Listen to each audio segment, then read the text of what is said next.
Hello friends, welcome to CMPC। आज का जो टॉपिक है वो है मैथ्स टीचिंग मेथड। और मैथ्स टीचिंग मेथड में आज मैं आपके सामने लेकर आई हूँ मैथ्स सेकंड ग्रेड के सिलेबस में जो टॉपिक है उन टॉपिक्स का पूरा एनालिसिस करेंगे। और साथ में जो पुराने पेपर बने हुए हैं RPSC में पूछे गए क्वेश्चंस हैं मैथ्स पेडागोजी के, उन सारे क्वेश्चंस का पूरा एनालिसिस करेंगे।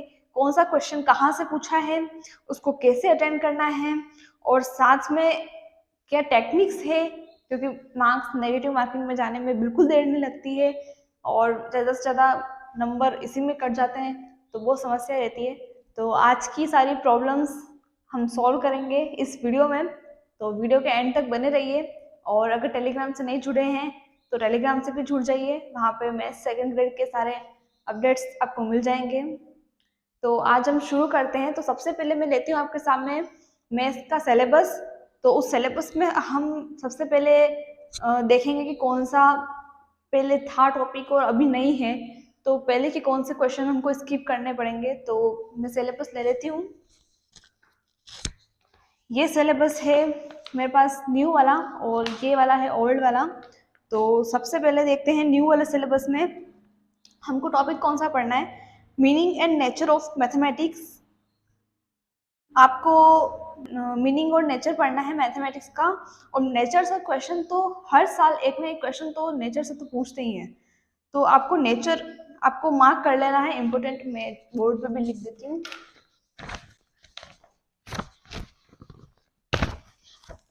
तो सबसे पहले है नेचर, ये आपको पढ़ना है। उसके बाद नेक्स्ट टॉपिक है general and specific objectives of mathematics teaching और ब्लूम टैक्सोनॉमी। हाँ, स्पेसिफिक ऑब्जेक्टिव्स और ब्लूम टैक्सोनॉमी, इसका क्वेश्चन हर साल पूछते हैं और दोनों टॉपिक से लगभग क्वेश्चन पूछे हुए हैं। एक ही पेपर में दोनों टॉपिक से भी आ जाता है क्वेश्चन। तो हमको ब्लूम टैक्सोनॉमी भी पूरी पढ़नी है और स्पेसिफिक ऑब्जेक्टिव जो है वो भी पूरे पढ़ने हैं। फिर maths method of mathematic teaching. अब मेथड भी हमको लिमिटेड सिलेबस में दे रखे हैं, वो ही पढ़ने हैं। Analytic, synthetic, inductive, deductive, heuristic, project, laboratory. मतलब कि विश्लेषण, संश्लेषण, आगमन निगमन पढ़ना है, अन्वेषण विधि, प्रायोजना विधि और प्रयोगशाला विधि, ये हमको उसमें पूरी पढ़नी है। और इसको पूरा डिटेल में पढ़ना है क्योंकि क्वेश्चन आ जाता है और इसमें भी ये सारी इंपॉर्टेंट है। और लेकिन प्रोजेक्ट मेथड सबसे ज़्यादा इंपॉर्टेंट है क्योंकि प्रोजेक्ट मेथड का डेफिनेशन भी पूछी हुई है। उसके सोपान सोपान सबसे ज़्यादा इम्पोर्टेंट है। सोपान से भी क्वेश्चन पूछा हुआ है। सोपान में है ना, लगभग इसके जो सोपान है वो फिक्स रहते हैं। RPSC के सिलेबस में 2 बार क्वेश्चन पूछा है और 2 ही बार है ना, इसमें जैसे अपन अगर पढ़ते हैं तो उसमें वर्ड चेंज हो जाते हैं, कहीं कहीं अलग अलग बुक्स में अलग अलग वर्ड देखने को मिलते हैं। लेकिन RPSC के जो पेपर है पुराने, मैं आपको बताऊंगी अभी, उसमें है ना इसके जो बिल्कुल सोपान है, 6 सोपान दे रखे हैं और 6 सोपान के वो जो वर्ड्स है इंग्लिश वर्ड वो फिक्स है। तो आपको वही वर्ड पढ़ने में आगे वीडियो में बताऊंगी, तो स्किप मत करना। और नेक्स्ट टॉपिक है, और ये वाला जो टॉपिक है टीचिंग मेथड का, वो पहले वाले सिलेबस में भी था, तो पुराने जो क्वेश्चन पेपर है उससे भी हम ले सकते हैं ये टॉपिक, इन टॉपिक्स के क्वेश्चंस जो इम्पोर्टेंट है। फिर नेक्स्ट टॉपिक आता है सुपरवाइज्ड स्टडी, यानी कि पर्यवेक्षित अध्ययन। ये वाला टॉपिक पूरा इम्पोर्टेंट है और इसको आपको पूरा डिटेल में पढ़ना है। फिर आता है प्रोग्राम लर्निंग, अभिक्रमित अधिगम। ये वाला टॉपिक पूरा पढ़ना है और पूरा टॉपिक इम्पोर्टेंट है। और इस टॉपिक की PDF मैंने टेलीग्राम ग्रुप पर शेयर भी की थी। उससे बाहर आपको कुछ भी नहीं जाना है, थ्योरी जितनी भी है वही है पूरी। मैंने किसी बुक की करी थी, सेंड करी थी उसमें, तो आप टेलीग्राम चैनल डिस्क्रिप्शन में दिया हुआ है, आप उसमें जाके देख लेना। फिर आता है कंस्ट्रक्टिव लर्निंग इन मैथमेटिक्स, निर्मितवाद अधिगम। निर्मितवाद अधिगम क्या है, आपको साइकोलॉजी में भी पढ़ना है फर्स्ट पेपर में और यहाँ पे भी पढ़ना है। तो आप ध्यान रखना है इसको पूरा डिटेल में पढ़ना, क्योंकि ये टॉपिक भी बहुत इंपॉर्टेंट है और सिलेबस में अलग से दे रखा है तो और भी ज़्यादा इम्पोर्टेंट है। फिर importance and meaning of lesson plan और unit plan. Lesson plan Herbartian approach वाला और यूनिट प्लान मॉरिसन अप्रोच वाला। पुराने सिलेबस में ना आपको वो ज़्यादा दे रखा था कि ईयरली प्लान और शॉर्ट लेसन प्लान वो सब नहीं करने। अगर उससे कोई क्वेश्चन बना है तो वो हम स्किप करेंगे बिल्कुल, क्योंकि वो हमको बिल्कुल नहीं पढ़ना है। ये चीज़ें अलग अलग हैं, सिलेबस में भी टॉपिक अलग अलग दे रखा था पहले, लेकिन अब हमको पढ़ना है सिर्फ लेसन प्लान और यूनिट प्लान। तो हम ये दो ही अप्रोच पढ़ेंगे, हर्बर्टियन और मॉरिसन की। फिर आता है audio visual aids in mathematics. तो ऑडियो विजुअल में आपको ध्यान रखना है प्रोजेक्टिव मेथड, मतलब प्रोजेक्टिव सामग्री जो भी है, प्रक्षेपी सामग्री, वो सब आपको पढ़नी है इसमें। और साथ में एक आता है एडगर डेल का अनुभव शंकु, वो उसमें भी है ना डिटेल में पूछ लेते हैं कि कौन सा इसमें नहीं था, मतलब कि किस लेवल में आ जाता है दिया गया कथन, मतलब इस टाइप से क्वेश्चन पूछ लेते हैं। फिर आता है concept of correlation and it's type of context of relationship with other school subject. सहसंबंध के प्रकार और उसका जो पूरा कॉन्सेप्ट है वो आपको पढ़ना है इसमें। और मैथ का दूसरा सब्जेक्ट के साथ क्या रिलेशन बैठता है वो भी हमको पढ़ना है। जैसे मैथ का साइंस के साथ रिलेशन है, मैथ का ज्योग्राफी के साथ रिलेशन है, मैथ का इकोनॉमिक्स के साथ कैसे रिलेशन है, वो सब आपको उसमें पढ़ना है। उसमें क्वेश्चन पूछा हुआ है हर बार। और जैसे ऑडियो विजुअल एड्स का भी बहुत सारे मतलब क्वेश्चन पूछते हैं, और लेसन प्लान, यूनिट प्लान, इससे भी क्वेश्चन पूछा हुआ है पहले। फिर आता है academic and professional characteristics of mathematics teacher. अब ये वाला टॉपिक है तो ये कैरेक्टरिस्टिक्स नया जुड़ा है इसमें, पहले भी था लेकिन पहले इसका लाइन लिख रखी थी कि mathematics teacher academic and professional preparation, वहाँ पे थोड़ा सा उसको चेंज करके दिया है। तो आपको कैरेक्टरिस्टिक्स पढ़ने हैं एक मैथमेटिक्स टीचर के एकेडमिक और प्रोफेशनल में। फिर आता है principle of curriculum development in mathematics. पहला टॉपिक था principle of curriculum and qualities of a good text book. तो अब टेक्स्ट बुक के संदर्भ में हम उसको नहीं पढ़ेंगे, इसका कोई क्वेश्चन आएगा तो वो भी स्किप करना है हमको बिल्कुल। और करिकुलम डेवलपमेंट का क्या प्रिंसिपल है, पाठ्यक्रम निर्माण कैसे करते हैं, वो सब है ना आपको इसमें पढ़ना है पूरा। और कंट्रीब्यूशन ऑफ इंडियन मैथमेटिशियन, भारतीय जो गणितज्ञ है सब, वो आपको इसमें पढ़ने हैं। और ये टॉपिक पहले नहीं था, इस बार जुड़ा है, तो हो सकता है क्वेश्चन बन जाए, इसका पूरे चांसेस हैं क्वेश्चन बनने के। Evolution in mathematics in term of cognitive, affective और साइकोमोटर, इवोल्यूशन से क्वेश्चन बनता है। इसमें आपको जैसे वो वस्तुनिष्ठता, वैधता, उन सब का अर्थ भी आना चाहिए, पूरा व्यापकता, तो उनके क्वेश्चन भी बने हुए हैं पहले वाले पेपर में, तो वो भी आपको देखना है।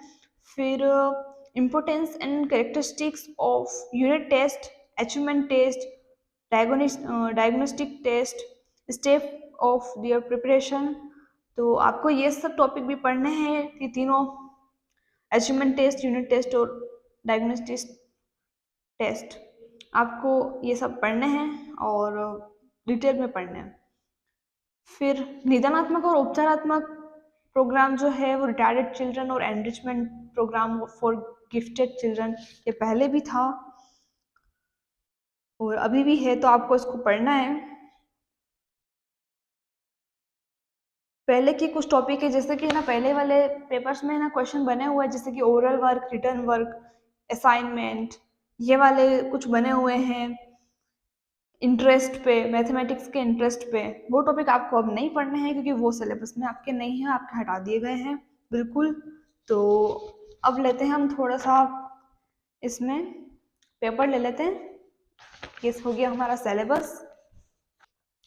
अच्छा, ये अब सिलेबस में है ना जो क्वेश्चन मैं पढ़ूंगी वो क्वेश्चन मैं आपको दिखाऊंगी नहीं अभी से स्क्रीन पे, लेकिन मैं आपको बता देती हूँ कि आप एक ही स्क्रीन पे दोनों कैसे देख सकते हैं। यूट्यूब का वीडियो भी देख लो और साथ में ये पीडीएफ भी आप देख लो। अगर आपके पास सॉफ्ट कॉपी है तो सॉफ्ट कॉपी आप साथ साथ खोल लो तो ज़्यादा बेटर रहेगा। और लेकिन अगर नहीं है तो आप पीडीएफ डाउनलोड कर लो, मैंने आरपीएससी की वेबसाइट डिस्क्रिप्शन में दे दी है, आप वहाँ से सारे पेपर डाउनलोड कर लो, ये वहीं से डाउनलोड किए हुए पेपर है। तो मैं आपको दिखा देती हूँ। सबसे पहले लिया है मैंने विषय शिक्षा टीएसपी माध्यमिक शिक्षा परीक्षा 2018 का पेपर, जो 4/7/2019 को हुआ था, ये आप देख सकते हैं अगर दिख रहा हो तो, नहीं तो डेट है 4/7/2019, उस दिन का पेपर है। और आपको क्या करना है, पीडीएफ डाउनलोड करनी है, उसके बाद आपको स्प्लिट स्क्रीन करना है, लगभग सारे फ़ोन में अवेलेबल होता है ऑप्शन, तो स्प्लिट स्क्रीन का ऑप्शन आपको ऑन करना है, तो उसमें आप ऊपर देख लेना यूट्यूब का वीडियो और नीचे आप खोल लेना उसको ड्राइव में, गूगल ड्राइव में आप वो पीडीएफ खोल लेना, तो है ना दोनों साथ साथ आपको दिख जाएंगे एक ही स्क्रीन पे। तो जैसे जैसे मैं क्वेश्चन पढ़ती हूँ वैसे वैसे आप है ना उसको स्क्रॉल करते जाना, तो आपको क्वेश्चन दिख जाएगा। तो हम इसका सबसे पहले क्वेश्चन लेते हैं, मैं बताती जाती हूँ आपको।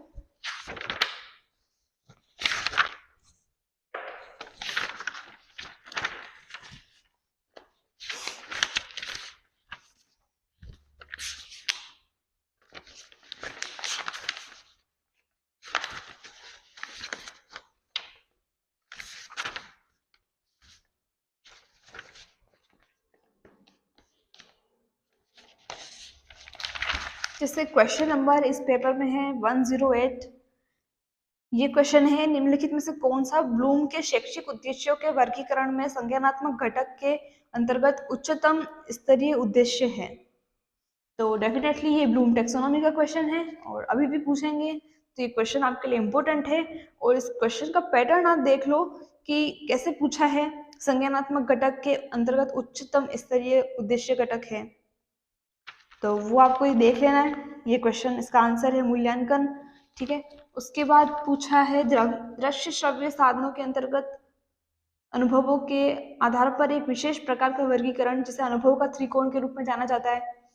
मीन्स एडगर डेल, मैंने अभी आपको बताया था कि एडगर डेल का वो पढ़ना है, उसके क्वेश्चन बने हुए भी हैं। फिर है पाठ योजना की हर्बर्टन पंचपदी उपागम का तीसरा सोपान क्या है? आप जानते हैं उसके टोटल 5 सोपान है, पहले 4 थे अब 5 कर दिए हैं। तो तीसरा सोपान पूछा है, बिल्कुल आपको क्रम से याद करना है उसको, ये भी ध्यान रखना है बिल्कुल हर्बर्टियन का। तो इस पे सही है तुलना। फिर है मॉरिसन द्वारा प्रदत्त इकाई उपागम। देखो पाठ योजना भी पूछ लिया और यूनिट प्लान भी पूछ लिया है मॉरिसन वाला, तो उसके भी सही तार्किक क्रम पूछा है। तो सही है एक्सप्लोरेशन, प्रेजेंटेशन, एसिमुलेशन, ऑर्गेनाइजेशन और रेसिटेशन। ठीक है, इसको है ना सोपानों को इंग्लिश में याद करो ज़्यादा बेटर रहेगा, क्योंकि जो इंग्लिश वर्ड है वो फिक्स रहता है मैक्सिमम टाइम, तो यही होता है। लेकिन हिंदी वर्ड है कि वो अलग अलग हो जाते हैं, तो हिंदी मीडियम वालों से भी रिक्वेस्ट है कि वो इंग्लिश वर्ड याद रखें इन चीज़ों में कहीं कहीं पे, तो वो आप फायदे में रहोगे। फिर है मैथेटिक्स अभिक्रमित अनुदेशन प्रणाली के प्रवर्तक कौन थे? तो ये अभिक्रमित अनुदेशन है, उस टॉपिक से आया है, अभिक्रमित अधिगम वाला। और इसकी पीडीएफ मैंने आपको टेलीग्राम में शेयर कर दी है पूरी, आप वो पढ़ लेना। वो थ्योरी के लिए तो काफ़ी है, ये टॉपिक भी हो जाएगा पूरा, उसमें और सारे सिद्धांत वगैरह भी है, तो अगर डिटेल में जाना चाहो तो वो पूरा काफ़ी है मेरे हिसाब से। तो फिर आता है निम्नलिखित में से कौन सा शिक्षण सूत्र गणित शिक्षण की आगमन विधि से नहीं है? तो इंडक्टिव मेथड पूछ लिया है यहाँ पे, और उसका शिक्षण सूत्र तो वो सारे आपको याद करने हैं। कौन सा है आगमन का? विशिष्ट से सामान्य, मूर्त से अमूर्त, ज्ञात से अज्ञात, ये सारे आगमन में आते हैं, तो आपको ये सारे उसमें पढ़ लेने हैं।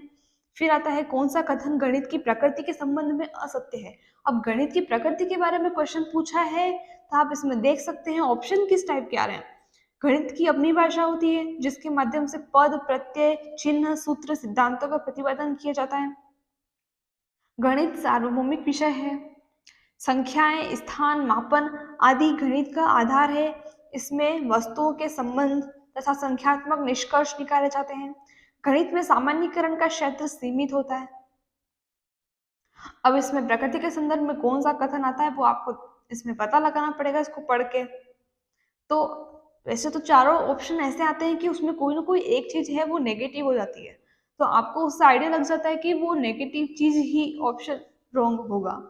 ठीक है, लेकिन फिर भी कभी कभी पता नहीं चलता है, तो वो थोड़ा आपको डिटेल में उसको पढ़ के करना पड़ेगा। फिर है कौन सा कथन अवबोधात्मक स्तर के अनुदेशनात्मक परिणाम को अभिव्यक्त करता है? अब ये आया है ब्लूम टेक्सोनोमी से, और ब्लूम टेक्सोनोमी के शायद एक और अभी पीछे पूछा था ना, नहीं ब्लूम टेक्सोनोमी का हाँ एक क्वेश्चन पूछा था अभी, ये ज्ञान अवबोध वाला, इस क्वेश्चन नंबर 108, और वापस पूछ लिया है क्वेश्चन नंबर 116 में। तो ब्लूम टेक्सोनोमी के 2 क्वेश्चन आ गए बिल्कुल ही है कि अवबोध के अंदर क्या होता है, उसमें परिणामों की पुष्टि करते हैं, कि समान प्रकार के संप्रत्यय और वस्तुओं की तुलना करते हैं, कि तथ्यों को उनके गुणों के आधार पर वर्गीकृत करते हैं, कि गणित की क्रियाओं को व्यवस्थित रूप से जमाते हैं। तो उसमें क्या करते हैं वो आपको पता होना चाहिए, ज्ञान, अवबोध, ज्ञानोपयोग, कौशल, अभिवृत्ति, अभिरुचि, और एक और लास्ट क्या था, तो वो उसमें सब में आपको उसमें ध्यान रखना है कि उसके अंदर करते क्या है, वो आपको याद होना चाहिए। फिर नेक्स्ट क्वेश्चन है, कौन सी शिक्षण विधि के अंतर्गत शिक्षक द्वारा कक्षा कक्ष में अधिगम सामग्री प्रदान की जाती है और निर्देशित किया जाता है कि वे इसे विचार से पढ़कर महत्वपूर्ण बिंदु स्वयं निकालें और इसके पश्चात शिक्षक की सहायता से सारांश प्राप्त करें। तो ये चीज किस में आती है, पर्यवेक्षित अध्ययन में। आपको ये चीज ध्यान रखनी है कि ये चीज पर्यवेक्षित अध्ययन में आती है, और पर्यवेक्षित अध्ययन सिलेबस में पूरा अलग टॉपिक दे रखा है, तो उसको तो पूरा पढ़ना ही है पूरा डिटेल में, ठीक है। फिर नेक्स्ट क्वेश्चन है 118, निम्नलिखित में से कौन सा कथन गणित में निदानात्मक परीक्षण की उपयोगिता के संदर्भ में असत्य कथन है। अब ये पूछा है निदानात्मक परीक्षण से, तो ये पूरा सिलेबस में अलग से दे रखा है, तो ये भी आपको पूरा पढ़ना है। फिर गणित शिक्षण में विश्लेषण विधि किस सूत्र पर आधारित है। देखो इधर पूछ लिया था किसका, आगमन का, और इधर पूछ लिया विश्लेषण का, तो दोनों ही विधियां पूछ ली, तो हर विधि इंपॉर्टेंट है। ऐसा नहीं है कि एक टॉपिक है तो उससे एक ही क्वेश्चन बनेगा, नहीं, दूसरा क्वेश्चन भी बन सकता है। एक गणित अध्यापक ने अपने इकाई परीक्षण में एक प्रश्न बनाया कि साइन a प्लस बी का मान है, और उसके सूत्र दे दिए। निम्नलिखित में से किस स्तर के अनुदेशात्मक उद्देश्य पर आधारित है ये। अब ये ब्लूम टैक्सोनॉमी के वो सारे उद्देश्य और इधर यूनिट टेस्ट दोनों को मिक्स करके एक क्वेश्चन बना दिया, तो दो टॉपिक्स को मिक्स करके भी क्वेश्चन बन सकता है, तो वो भी हमको ध्यान रखना है, ऐसा क्वेश्चन भी इंपॉर्टेंट है। निम्नांकित में से किस अक्षमता के प्रकार के बच्चों में सिर्फ गणितीय कार्य में समस्या होती है। काम क्षमता, डिस्कैलकुलिया, डिस्फेजिया और डिस्ग्राफिया। तो आपको इन सब के बारे में पता करना है, और गणितीय कार्य में तो कैलकुलिया से पता चल जाता है कि डिस्कैलकुलिया है, तो गणितीय कार्य करने की समस्या उसमें होती है, तो वो तो आप कर लेंगे। और लेकिन इसके बारे में सारी अधिगम अक्षमता के बारे में आपको पूरी जानकारी होनी चाहिए, क्योंकि ये आपके साइकोलॉजी में भी है, फर्स्ट पेपर में भी पूछ सकते हैं। फिर है निम्नलिखित में से कौन सा कथन गणित में मौखिक कार्य की विशेषता की दृष्टि से असत्य है। देखो ये वाला जो है ओरल मैथमेटिक्स का क्वेश्चन आया, जो आपके पहले के सिलेबस में था और अभी में नहीं है, तो आपको ये नहीं पढ़ना है, ठीक है। फिर व्यावसायिक उपभोक्ता कार्यों, सामाजिक, मनोरंजनात्मक और घरेलू कार्यों में आवश्यकता अनुसार गणित का प्रयोग करना कहलाता है। अब ये कौन सी गणित है। देखो ये टॉपिक इम्पोर्टेंट है, मैथमेटिक्स कॉन्सेप्ट का पूछा है, लेकिन इम्पोर्टेंट है बहुत।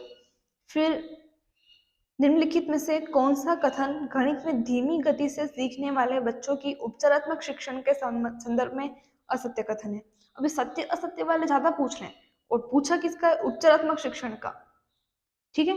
तो रेमेडियल टीचिंग से ये क्वेश्चन पूछा है, और आपको रेमेडियल टीचिंग का क्वेश्चन करना है, और ये टॉपिक भी इम्पोर्टेंट है। किसने कहा था कि प्रोजेक्ट एक स्वदेशी प्रक्रिया है जिसे मन लगाकर सामाजिक वातावरण में पूरा किया जाता है।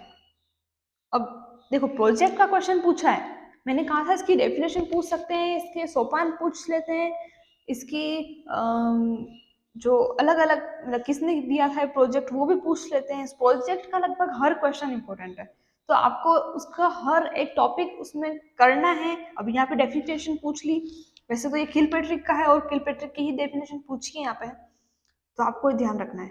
फिर है टेलर फ्रेम का प्रयोग निम्नांकित में से किस अक्षमता श्रेणी के बच्चों को गणित सिखाने के लिए किया जाता है।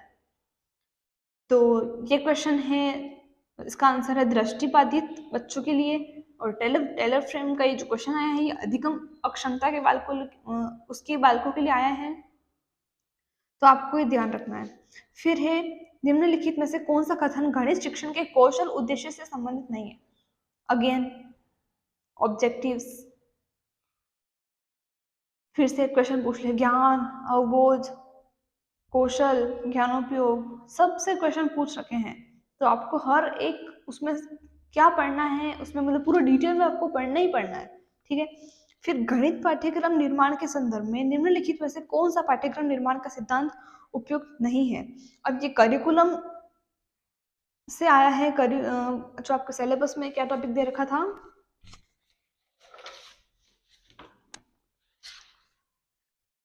करिकुलम का टॉपिक क्या दे रखा था आपके इसमें,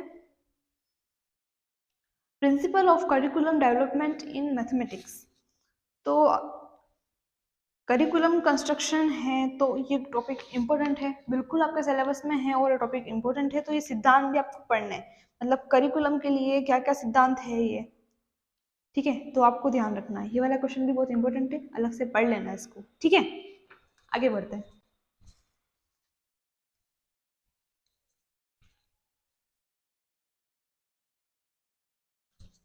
तो ये थे 2018 के पेपर के सारे 20 क्वेश्चन जो पेडागोजी में आपके बनने वाले हैं। उसके बाद देख लो, ठीक है।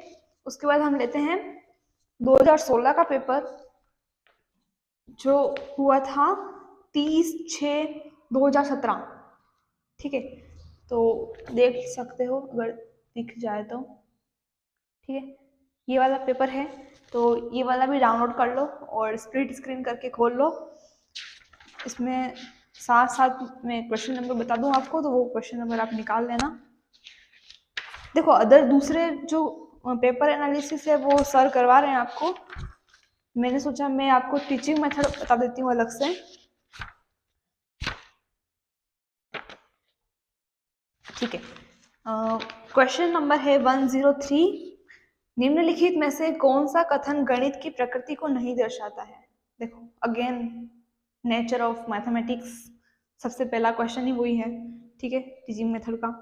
तो प्रकृति कौन सी है कौन सी नहीं है वो आपको चारों कथन पढ़ने पड़ेंगे, उसमें आपका टाइम पूरा जाएगा। तो एग्जाम में ध्यान रखना, थोड़ा जल्दी करना। फिर आता है कौन सा कथन विशिष्ट उद्देश्यों की एक विशेषता नहीं है।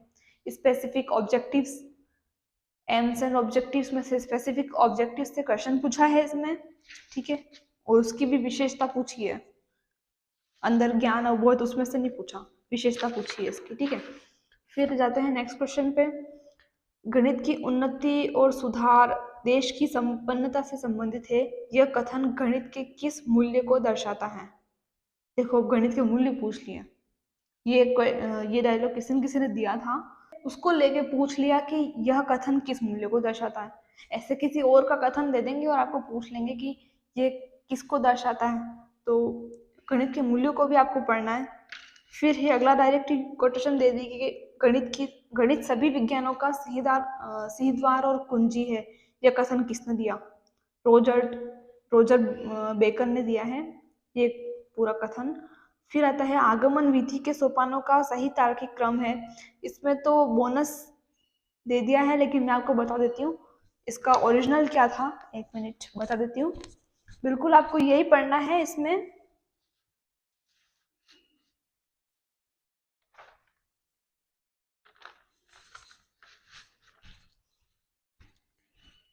ये है स्पेसिफिक एग्जाम्पल। सोपानों को आप इंग्लिश में याद रखें तो ज़्यादा बेटर होगा, क्योंकि हिंदी वर्ड अलग अलग हो जाते हैं, मैंने पहले जैसे बोला था। फिर है ऑब्जर्वेशन, फिर है जनरलाइजेशन,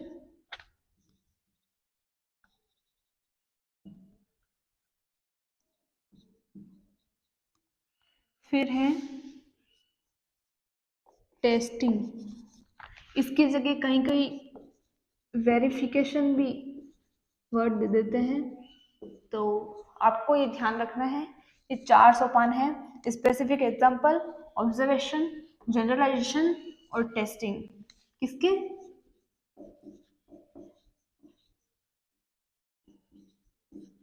आगमन विधि के सोपान, ठीक है। तो ये ओरिजिनल है, इसमें तो बोनस दे दिया था इस वाले पेपर में। फिर आता है नेक्स्ट, निम्नलिखित में से कौन सा निगमन विधि का शिक्षण सूत्र नहीं है। अब उस पहले वाले पेपर में आगमन विधि का पूछा था, इसमें निगमन विधि का पूछ लिया, ठीक है, तो ये भी आपको ध्यान रखना है। फिर आता है पाठ योजना प्राप्त की जाने वाली उपलब्धियों के कथनों और विशिष्ट तरीकों को प्रदान किया गया एक शीर्षक है जिसके द्वारा शिक्षक के मार्गदर्शन में दैनिक क्रियाओं के परिणाम स्वरूप उन्हें प्राप्त किया जाता है। यह कथन किसके द्वारा दिया गया?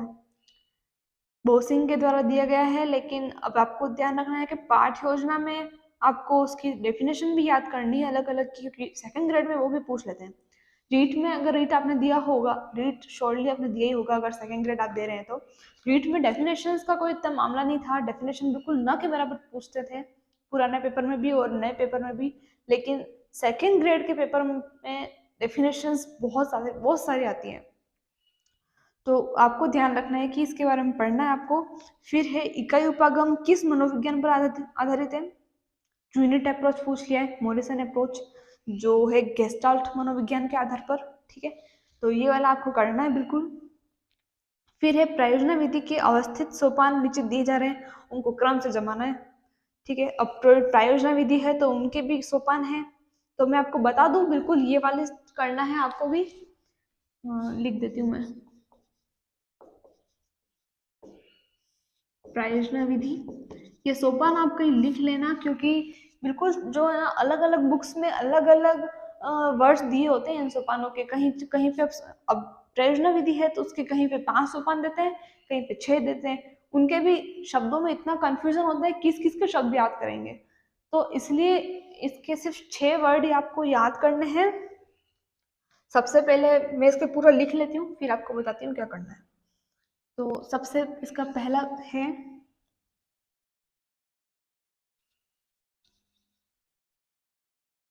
providing a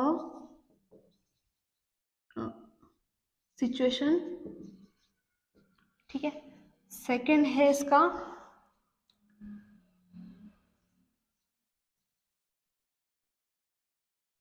choosing and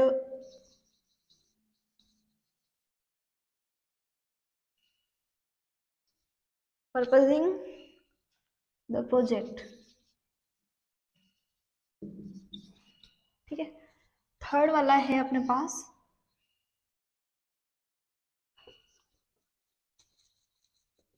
planning the project. ठीक है, फोर्थ वाला यही लिख लेती हूँ। फोर्थ वाला है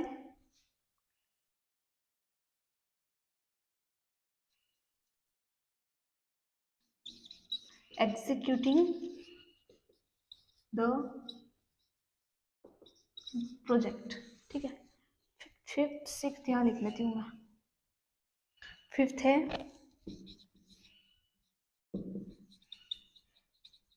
evaluation of the project,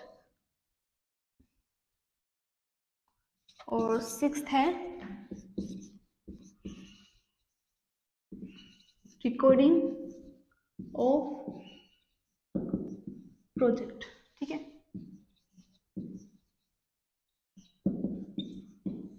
तो ये 6 सोपान है इसके, आपको दिख रहा होगा अच्छे से। Providing a situation, choosing and purposing the project, planning the project, then executing the project, then evolution of the project, then recording of project. ठीक है, तो ये 6 सोपान है इसके। अब आपको याद कैसे रखना है? सबसे पहले इसको एक शॉर्ट फॉर्म बना लेते हैं, सिचुएशन मीन्स एस। ठीक है, प्रोवाइडिंग पी से याद मत रखना इसको, क्योंकि प्रोवाइड तो आगे बहुत कुछ होता है। सिचुएशन सबसे पहले बच्चे के सामने, सबसे पहले आप सिचुएशन दोगे उसको, ठीक है, प्रोजेक्ट के लिए। फिर choosing and purposing the project, तो आप यहाँ चूज कर सकते हो, इसको सी से याद रख लो। ठीक है, फिर planning the project, project plan करना है, हिंदी में नियोजन वर्ड, हाँ योजना भी आ सकता है, नियोजन भी वर्ड आ सकता है। ठीक है, planning the project, then P इसको लिख लो, देन एग्जीक्यूटिंग द प्रोजेक्ट, तो इसको ई लिख लो। फिर इवोल्यूशन, तो इसको भी ई लिखना पड़ेगा।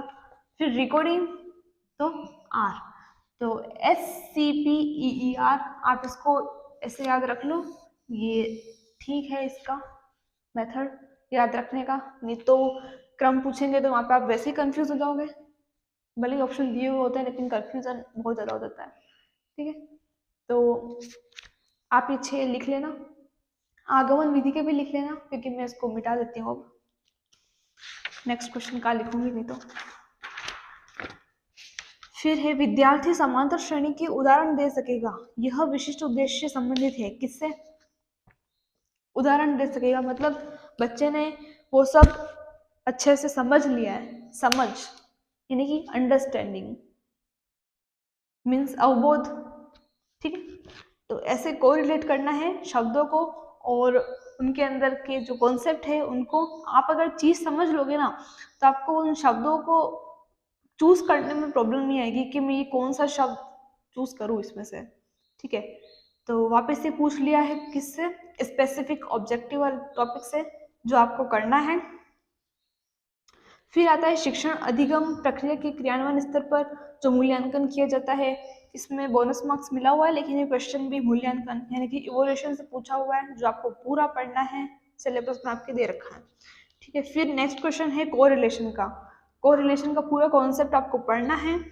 इसमें पूछा है कि जब विज्ञान, अर्थशास्त्र, दर्शन शास्त्र, भूगोल इत्यादि के अध्यापक अपने शिक्षण के दौरान गणित के संप्रत्ययों का प्रयोग करते हैं उस समय प्रत्येक विषय का गणित के साथ स्थापित होने वाला यह सहसंबंध क्या कहलाता है? सही उत्तर है बहुपक्षीय सहसंबंध, मल्टीलेटरल कोरिलेशन। ठीक है, अब कोरिलेशन के जो अलग अलग प्रकार है आपको वो भी पढ़ने हैं सारे, और उसमें क्या होता है गणित का अलग, गणित के खुद के अंदर पाठों के मध्य रिलेशन, गणित का गणित वाले सब्जेक्ट से रिलेशन, गणित का किसी ज्योग्राफी या किसी अन्य सब्जेक्ट से रिलेशन, तो वो आपको पूरा उसमें पढ़ना है।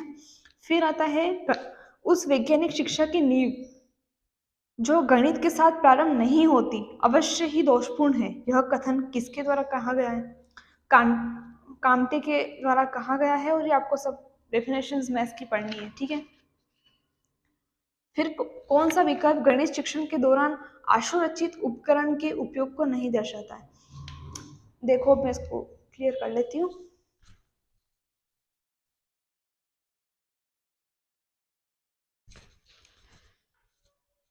तो आशुरचित उपकरण के बारे में इसमें पूछ रखा है कि कौन सा इसका उपयोग नहीं है।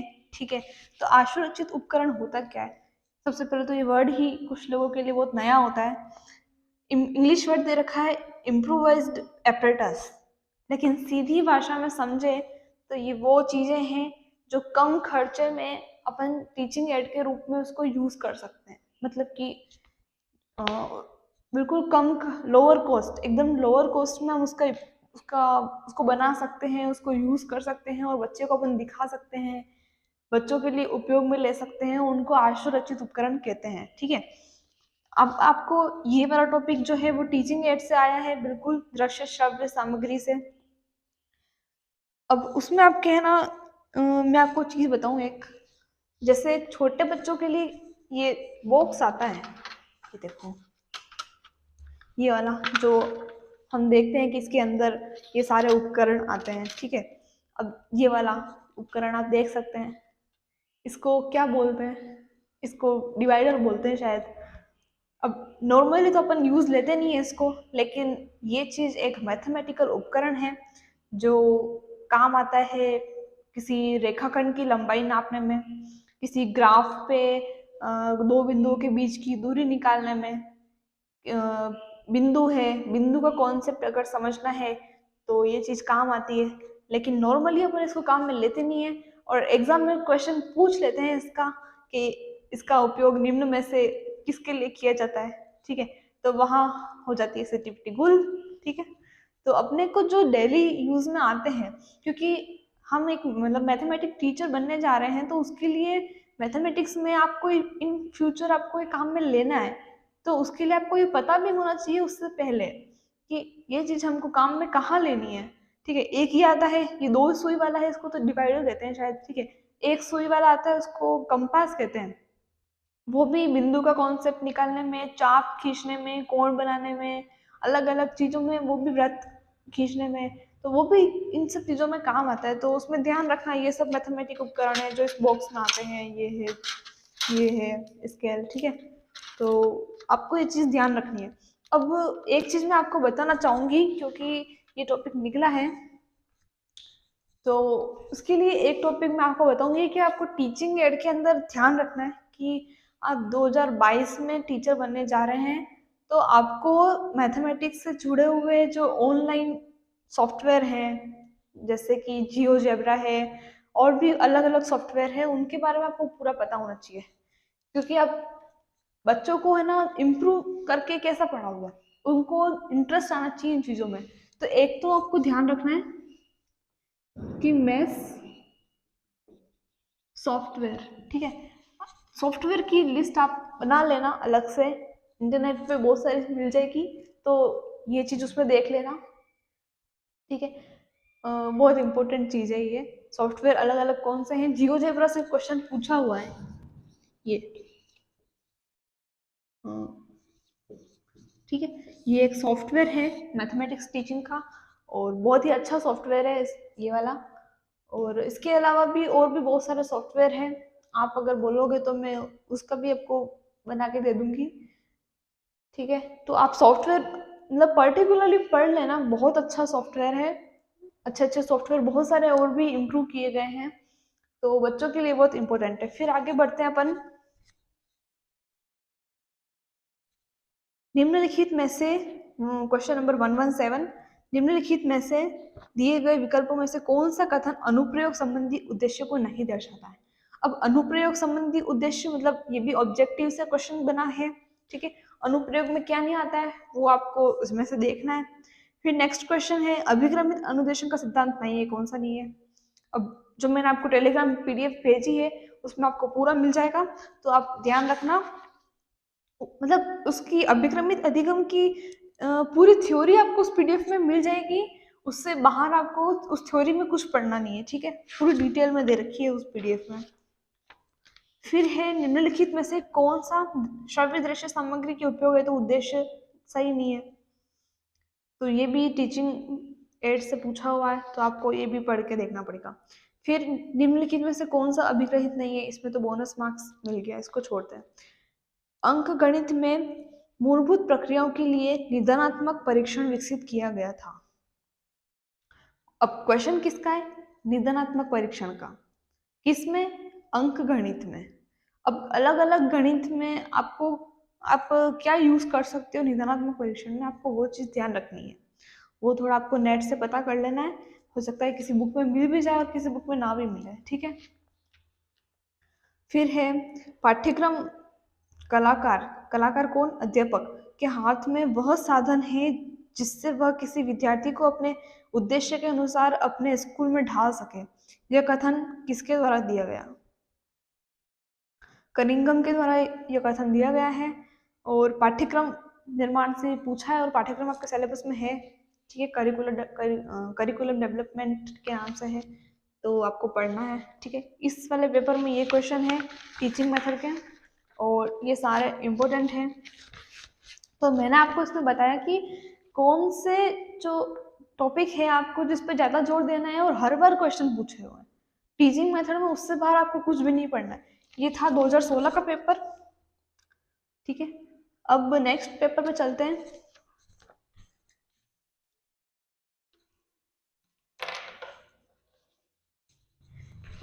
ये है आरपीएससी स्कूल लेक्चरर 2022, जो 11/10/2022 को हुआ था, ठीक है, उसकी प्रिंट है मेरे पास ये, तो इसमें भी देख लेते हैं, जो अपने काम का होगा अपन वो ही देखेंगे। इसमें एक क्वेश्चन है निम्नलिखित में से कौन सा कठोर प्रौद्योगिकी में सम्मिलित है, अपने पास ये नहीं है शायद, हार्डवेयर टेक्नोलॉजी वगैरह अपने सिलेबस में नहीं है। फिर है शारीरिक रूप से दिव्यांग विद्यार्थी शैक्षिक क्षेत्र में खूब मेहनत करके बोर्ड परीक्षा में मेरिट प्राप्त कर लेता है, यह अहम रक्षा युक्ति कहलाती है। उदात्तीकरण, युक्तिकरण, तादात्म्यकरण, प्रक्षेपण। फर्स्ट पेपर में तो समायोजन की सारी पढ़नी है अपने को, तो इसका सही उत्तर है उदात्तीकरण, ठीक है, तो आपको ये पढ़ लेना है। फिर अन्वेषण, इंक्वायरी, प्रशिक्षण मॉडल में सिंटेक्स, ये अपने सिलेबस में नहीं है, ठीक है। फिर एक क्वेश्चन है किशोरों के सामाजिक विकास से संबंधित व्यवहार की निम्नलिखित में से कौन सी विशेषता प्रतिबिंबित होती है? किशोरों का सामाजिक विकास अपनी पेडागोजी में तो नहीं है, लेकिन साइकोलॉजी में आपको किशोरावस्था पूरी पढ़नी है, तो उसके लिए ये क्वेश्चन इंपॉर्टेंट है। ठीक है, फिर है एक व्यक्ति के उच्च संवेगात्मकता जैसे अस्थिरचित्ता और तंत्रिका व्यवहार दर्शनिका, ये संवेगात्मक विकास से आया है शायद क्वेश्चन, तो ये क्वेश्चन भी आपके लिए लिटिल साइकोलॉजी में फर्स्ट पेपर के लिए इंपॉर्टेंट हो सकता है, पेडागोजी में अपने लिए नहीं है। ठीक है, फिर किशोरावस्था में लड़कों की आवाज भारी हो जाती है, ये भी आपके साइकोलॉजी के लिए इंपॉर्टेंट है। फिर है एक गोलमैन की पुस्तक संवेगात्मक बुद्धि के अनुसार निम्नलिखित में से कौन सा कथन संवेगात्मक बुद्धि के संदर्भ में सही है? सही क्या है वो बता देती हूँ। संवेगात्मक बुद्धि आईक्यू की तुलना में अधिक प्रभावशाली है। एक्चुअली डेनियल गोलमैन की ये जो बुक है, उस बुक का पूरा नाम पूछा है हेडिंग में, तो उसी को पूरा क्वेश्चन बना दिया, इसमें ज़्यादा घुमा के पूछा है। चीज छोटी सी एक बुक का नाम है और कुछ नहीं, संवेगात्मक बुद्धि ऐसा कुछ नाम है उसका पूरा, उस पर आप सर्च कर लेना, आ जाएगा। फिर है शिक्षण अधिगम के निर्मितवादी उपागम के संदर्भ में निम्नलिखित में से कौन सा कथन गलत है? अब ये क्वेश्चन अपने लिए इंपॉर्टेंट है क्योंकि निर्मितवाद उपागम जो है अपने सिलेबस में पूरा है। ठीक है, तो सही कौन कौन से मैं वो बता देती हूँ ताकि निर्मितवाद उपागम के सही टॉपिक कौन से हैं वो आपको खबर पड़ जाए। अध्यापक को लचीली और अच्छी विषय वस्तु का ज्ञान होना चाहिए, निर्मितवाद उपागम का पॉइंट है ये। अध्यापक में अच्छे शिक्षा शास्त्रीय कौशल होने चाहिए। अध्यापक में विभिन्न तरीकों से सिद्धांतों के अन्वेषण की योग्यता होनी चाहिए। ठीक है, तो ये 3 पॉइंट है जो निर्मितवादी उपागम के लिए इंपॉर्टेंट है, जो नहीं है उसको अभी नहीं पढ़ते। फिर है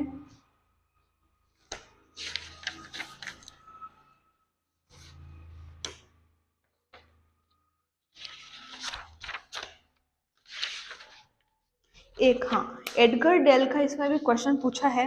एडगर के अनुभव शंकु के अनुसार निम्नलिखित में से कौन से शिक्षण सहायक सामग्री सर्वाधिक प्रभावी है? इसने प्रयोग को प्रभावी बताया है, आप उसमें शंकु में देख लेना और कि किसको ज़्यादा प्रभावी है। हालांकि प्रयोग को ही बताया है इसमें सबसे ज़्यादा, बाकी मोशन पिक्चर ये भी उसमें ऑप्शन दे रखा है और उसमें उसके ओरिजिनल सिद्धांत में भी इसका था,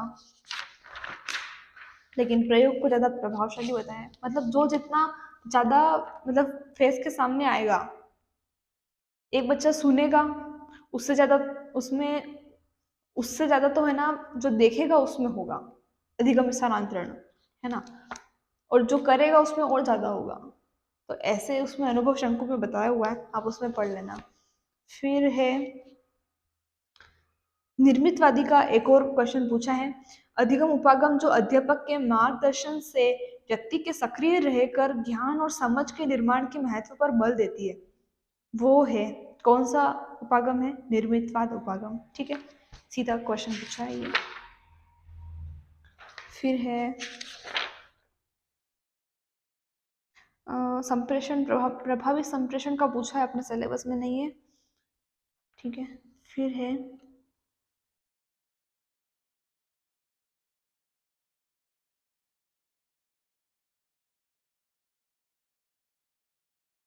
निम्नलिखित में से कौन से शिक्षा मनोविज्ञान की प्रकृति नहीं है? शिक्षा मनोविज्ञान आपके साइकोलॉजी में है, तो आप साइकोलॉजी के हिसाब से अगर इसको ध्यान रखें तो शिक्षा मनोविज्ञान की प्रकृति क्या क्या है वो बता देती हूँ। व्यवहारात्मक विज्ञान, विधेयात्मक विज्ञान, अनुप्रयोगात्मक विज्ञान, ये तीनों है, और नियामक विज्ञान नहीं है। ठीक है, उसके लिए इम्पोर्टेंट है, अपने मैथ्स पेडागोजी में इसका कोई रोल नहीं है अभी के लिए। फिर है पियाजे, पियाजे भी अपने उसमें है तो मैं बता ही देती हूँ। एक बालक विभिन्न वस्तुओं को वर्गीकृत, व्यवस्थित, मिलान करना और उल्टे क्रम में लिख सकता है। ठीक है, मैथ्स के लिए ही सही है, तो इम्पोर्टेंट है। पियाजे के अनुसार इस संज्ञानात्मक योग्यता का विकास निम्नलिखित में से कौन सी अवस्था में होता है?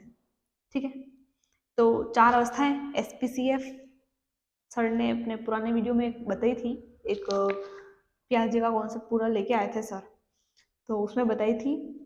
तो मूर्त क्रियात्मक अवस्था है, उसमें बालक इन सब चीज़ों को कंडक्ट कर सकता है, वस्तुओं को वर्गीकृत कर सकता है, व्यवस्थित कर सकता है, मिलान प्रश्न होते हैं वो भी इस अवस्था में कर सकता है, उल्टा क्रम करना है रिवर्स में तो वो भी कर सकता है। ठीक है, तो मूर्त क्रियात्मक अवस्था में ये सब चीजें होती है। और मेष का है प्रश्न और पियाजे का कॉन्सेप्ट है, तो ये आपके लिए इम्पोर्टेंट है। फिर है एक लड़की अपने अच्छे व्यवहार के लिए अपनी माँ द्वारा एकांतर दिनों द्वारा पुरस्कृत होती है, व्यवहारवाद के पुनर्बलन का यह कौन सा प्रकार है, उसके अनुसार कौन सा प्रकार है।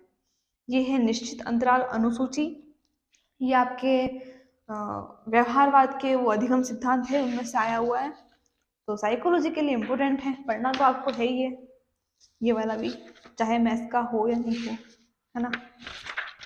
फिर और कौन सा क्वेश्चन होता है, एक कंप्यूटर सहायक अधिगम, क्योंकि अभिक्रमित अधिगम अपने सिलेबस में है, तो कंप्यूटर सहायक अधिगम से भी हो सकता है क्वेश्चन बन जाए, लेकिन ये वाला क्वेश्चन मुझे उसका इम्पोर्टेंट नहीं लग रहा। ठीक है, देन ये वाला पेपर हो चुका है। 2022 के पेपर में हमने सारे क्वेश्चन देख लिए मैथ्स पेडागोजी के। ठीक है, तो नेक्स्ट पेपर पे जाते हैं, उसमें नेक्स्ट क्वेश्चन देखेंगे।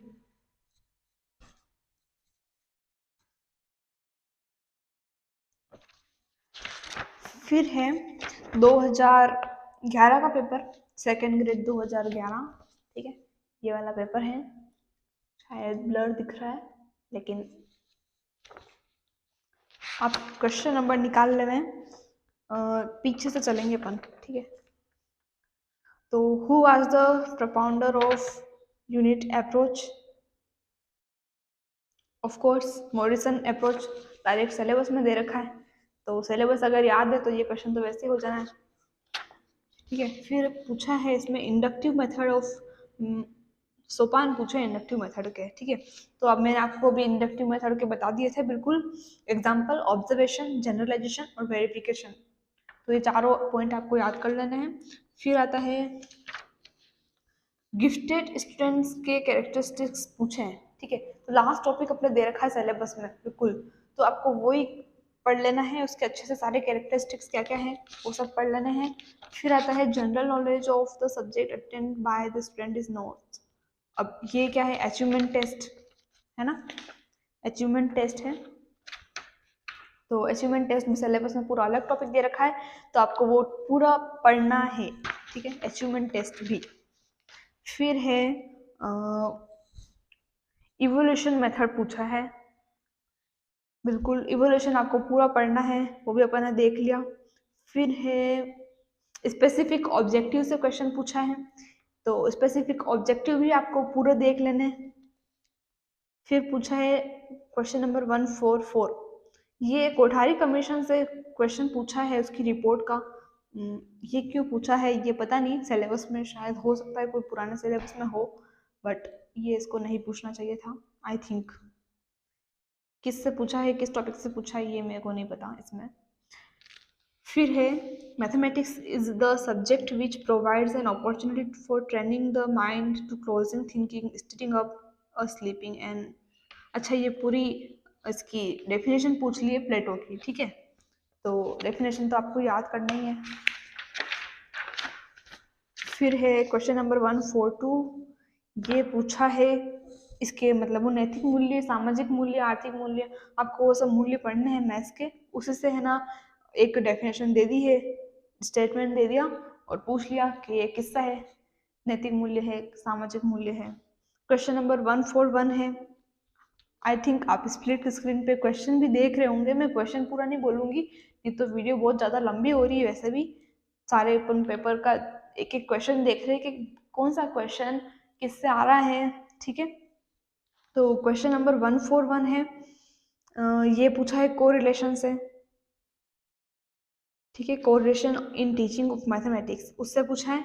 फिर क्वेश्चन नंबर 140, ये पूछा है drill work, written work, assignment, जो सिलेबस में अब नहीं अपने, और अपने कोई क्वेश्चन नहीं पढ़ना है। फिर क्वेश्चन नंबर 139, ये पूछा है लेसन प्लान के कैरेक्टरिस्टिक्स से, जो अपने को पढ़ना है, बिल्कुल फटाफट चलेंगे, वीडियो बहुत लंबी हो रही है मेरे को। 10138 क्वेश्चन नंबर 138 ये पूछा है टीचिंग एड से, तो टीचिंग एड भी आपको पढ़ना ही है। अब टीचिंग एड का क्वेश्चन क्या पूछा है कि out of the following which teaching aid is best suited to teach the topic. Topic क्या है? The angles in the same segment of a circle are equal. ठीक है, तो किससे? फिल्म स्ट्रिप नहीं, मॉडल नहीं, चार्ट्स नहीं, तो प्रोटेक्टर।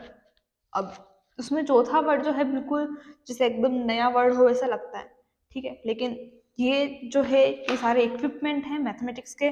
तो अब इसके लिए आपको ये सब इक्विपमेंट के बारे में पता होना चाहिए कि मैथ्स में अपन सर्कल के लिए क्या क्या करते हैं। कोई चाप काटना है, कोण करना है, चतुर्भुज की रचना करनी है, तो उसके लिए क्या क्या इक्विपमेंट होंगे तो वो आपको पता होना चाहिए। नॉर्मली जो यूज करते हैं वो इस पूछेंगे, ठीक है। फिर है out of the following which is the best method of teaching topic layout, laying out school gardens and finding the cost of seeds at secondary stage. ठीक है, तो प्रोजेक्ट मेथड से क्वेश्चन पूछा है कि, और प्रोजेक्ट मेथड के question तो पूछ लेते हैं, कोई एग्जांपल देके पूछ ले, डेफिनेशन पूछ ले, सोपान पूछ ले, तो आना चाहिए, ठीक है। फिर है क्वेश्चन ऑब्जेक्टिव ऑफ मैथमेटिक्स। ठीक है, ऑब्जेक्टिव आपको पढ़ने हैं, बहुत लंबा क्वेश्चन है, आप पढ़ लेना, लेकिन ऑब्जेक्टिव से अपन को थ्योरी में अच्छा पढ़ना है बिल्कुल। फिर है बेस्ट कैरेक्टरिस्टिक्स रिलेटेड टू प्लानरीज work of your lesson plan. ठीक है, लेसन प्लान का इसमें भी पूछा है, लगभग हर पेपर में पूछा है, अपन ने अभी 2 पेपर इससे पहले देखे हैं, ठीक है। फिर out of the following which is not the starter activity of mathematics lesson, ये भी लेसन से पूछा है, ठीक है, मैथमेटिक्स पजल नहीं। फिर पूछा है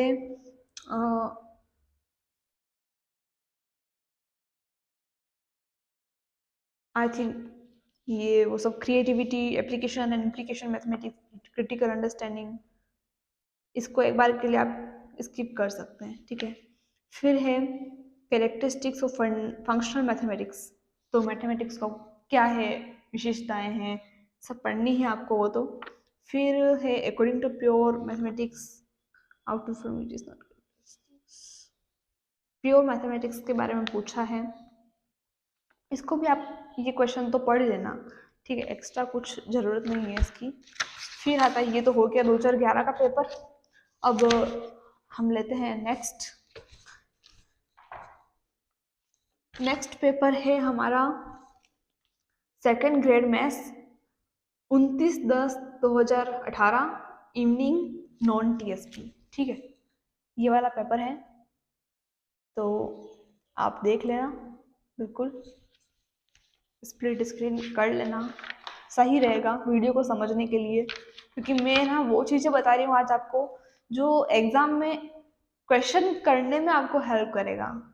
ये एनालिसिस आप पहले कर लेंगे, थोड़ा टाइम पहले लगा लेंगे, तो वहाँ टाइम आपको कम लगेगा, आपको क्वेश्चन देख के पता चल जाएगा ये क्वेश्चन किस टॉपिक से आया हुआ है, और आपको उसी माइंड जो चलेगा वो उसी डायरेक्शन में चलेगा कि मेरे को सिर्फ उसी टॉपिक में जाना है, पूरे पेडागोजी में घूमना नहीं है उस क्वेश्चन के लिए। तो इसमें देखते हैं ये क्वेश्चन नंबर 45, स्प्लिट स्क्रीन कर लेना आप। गणित शिक्षण में प्रयोजना विधि के सोपान बिना तार्किक क्रम के दिए जा रहे हैं, तो इसमें सही तार्किक क्रम कौन सा है, तो ये वो मैं आपको बताए थे, सारे के सारे वो ही पॉइंट दे रखे हैं, बिल्कुल आपको वो ही याद करना है। फिर क्वेश्चन नंबर नेक्स्ट है 54 में गणित की किसी एक शाखा के विभिन्न प्रकरणों के मध्य सहसंबंध क्या कहलाता है, अगेन को रिलेशन वाला जो टॉपिक है उससे बनाए। फिर क्वेश्चन नंबर 58, गणित की उपयोगितावादी दृष्टिकोण के अनुसार निम्नांकित में से कौन सा कथन सही नहीं है, तो उपयोगितावादी दृष्टिकोण अलग अलग जो सामाजिक, सांस्कृतिक, आर्थिक, हर तरीके से जो दृष्टिकोण है उससे मतलब आपको पढ़ना है, ये वाला क्वेश्चन भी आपके लिए इम्पोर्टेंट है बिल्कुल, ठीक है। फिर आता है नेक्स्ट क्वेश्चन, निम्नलिखित में से कौन सा गणित शिक्षक का गुण नहीं होना चाहिए, धैर्य, वैज्ञानिक दृष्टिकोण, रटने पर बल देने वाला, या गणित विषय पर अधिकार। तो ऑफ कोर्स रटने पर बल देने वाला एक गणित शिक्षण की विशेषता नहीं है, तो आपको ये ध्यान रखना है। शिक्षक की विशेषताएं आपको पढ़नी है और मतलब कॉमन सेंस से भी कर सकते हो इस क्वेश्चन को, कोई दिक्कत नहीं आती है, लेकिन एक बार अगर नज़र के सामने से निकाल लोगे तो सही रहेगा। उसके बाद निम्नलिखित में से कौन सा ब्लूम द्वारा प्रदत्त शैक्षिक उद्देश्यों के वर्गीकरण के ज्ञानात्मक पक्ष का सर्वोच्च उपक्षेत्र माना गया है? तो ये ब्लूम टैक्सोनॉमी से आया है, आपको ब्लूम टैक्सोनॉमी पूरी पढ़नी है। फिर कौन सी दृश्य सामग्री का उदाहरण नहीं है? तो ऑडियो विजुअल एड से क्वेश्चन आया है। फिर 71 क्वेश्चन कि यह विचार के प्रभावी अधिगम सिर्फ सामाजिक संदर्भों में ही संभव है, यह दृष्टिकोण अभिव्यक्त करता है। तो आपको पता होगा सामाजिक सांस्कृतिक सिद्धांत वाइगोस्की का है। तो आपको है ना ये क्वेश्चन फर्स्ट पेपर के लिए भी इम्पोर्टेंट है और सेकंड पेपर के लिए भी इम्पोर्टेंट है, क्योंकि ये क्वेश्चन दोनों में आ रहा है। अपने को वो अधिगम सिद्धांत सारे पढ़ने हैं, तो आपने वाइगोस्की का सामाजिक सांस्कृतिक सिद्धांत पढ़ा होगा। तो सामाजिक संदर्भ के इसमें लेव वाइगोस्की ऑप्शन नंबर 4 राइट है। तो आपको ये ध्यान रखना है कि है ना, जैसे दूसरे जैसे पुनर्बलन है, पुनर्बलन के लिए भी पूछ सकते हैं। फिर जैसे सामाजिक अधिगम बांडुरा का, तो वो भी पूछ सकते हैं। तो आपको ये चीज ध्यान रखनी है, पियाजे के संदर्भ में क्या है, ब्रूनर के क्या है और वाटसन के क्या है, आपको एक ऑप्शन पता होना चाहिए। उसके बाद क्वेश्चन है इसका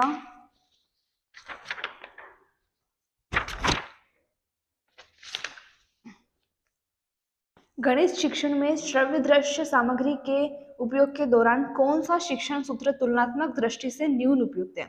अब आपको इसमें थोड़ी थिंकिंग करनी पड़ेगी, क्योंकि आप सारे शिक्षण सूत्र तो याद कर लोगे, लेकिन आपको अगर गणित पढ़ानी है, सेकेंडरी लेवल पे गणित पढ़ानी है, तो आपको जो ये ऑप्शन दे रखे हैं इन चारों में से आप सबसे प्राथमिकता किसको दोगे? सबसे पहले कौन सी यूज करोगे जो आपके लिए, आपके दृष्टिकोण में सबसे ज्यादा उपयोगी है? तो वो आपको यहाँ पे सोचना पड़ेगा कि आप किससे करोगे।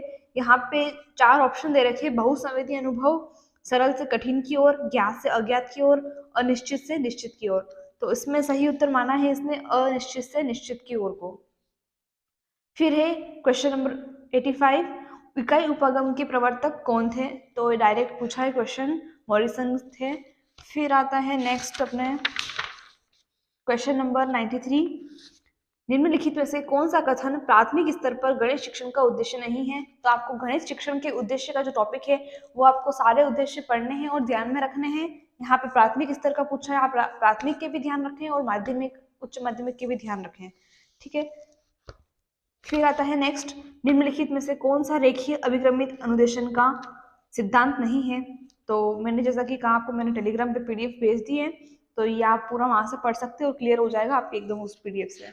फिर नेक्स्ट क्वेश्चन है, निम्नलिखित में से कौन सा एक प्रेरणादायी गणित अध्यापक का कथन नहीं है? अब गणित के अध्यापक की विशेषताएं आपको पता होनी चाहिए। अगेन ये उसी से आया है कि आप अगर गणित के टीचर हैं तो आपका दृष्टिकोण कैसा होगा, कोई नेगेटिव दृष्टिकोण तो नहीं होगा, कोई पॉजिटिव दृष्टिकोण आपके मतलब किस किस एंगल से होंगे, वो यहाँ पे ऑप्शन में दे रखा है जो आपको उसमें से चूज करना है, ठीक है। फिर आता है नेक्स्ट क्वेश्चन, इसमें क्वेश्चन नंबर 125, निम्नलिखित में से कौन सा शुद्धवादी गणितज्ञों का गणित के प्रति दृष्टिकोण नहीं है? तो आपको गणितज्ञों के बारे में वैसे भी पढ़ना है, आपके मैथमेटिशियन सारे सिलेबस में दे रखे हैं, इंडियन मैथमेटिशियन, और यहाँ पे पूछा है गणित के प्रति दृष्टिकोण नहीं है, तो आपका अगेन जो दृष्टिकोण है वो आपको पॉजिटिव रखना है अपना, अपने हिसाब से आप दृष्टिकोण चूज कर लो, तो वो भी गणितज्ञों के अकॉर्डिंग भी हो सकता है। फिर है क्वेश्चन नंबर 131, निम्नलिखित में से कौन सी गणित शिक्षण हेतु प्रयुक्तवादी शिक्षण व्यू रचना है? तो आपको ये जो इसमें दे रखी है ये क्वेश्चन अपने लिए इंपॉर्टेंट है, इसमें टीचिंग स्ट्रेटेजी पूछी है, ठीक है। ये आप इसके बारे में नेट से सर्च कर लेना, इसमें कितने प्रकार है अलग अलग, और इस क्वेश्चन के बारे में है ना आपको थोड़ा सा मेहनत करनी पड़ेगी, नेट से सर्च कर लेना इसको, ठीक है। फिर है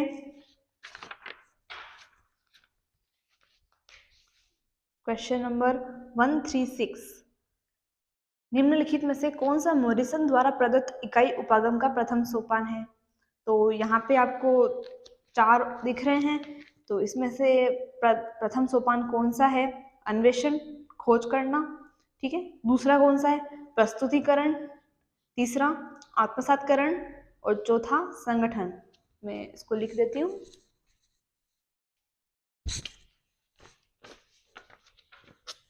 तो मॉरिसन उपागम के सोपान। मैं इसको सोपान वगैरह पे इतना जोर से दे रही हूँ क्योंकि है ना लगभग हर पेपर में ना किसी न किसी विधि के सोपान पूछे हैं और आपको ये याद करने पड़ेंगे, और जो पेपर में आए हुए वो तो बहुत ही इम्पोर्टेंट है। अन्वेषण या खोज करना, दूसरा प्रस्तुतिकरण,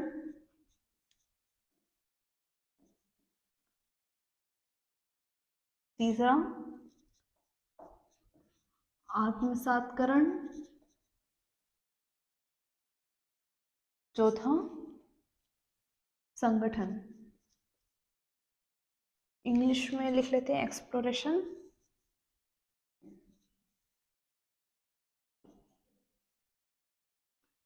प्रस्तुतिकरण को लिखा है इंग्लिश में प्रेजेंटेशन।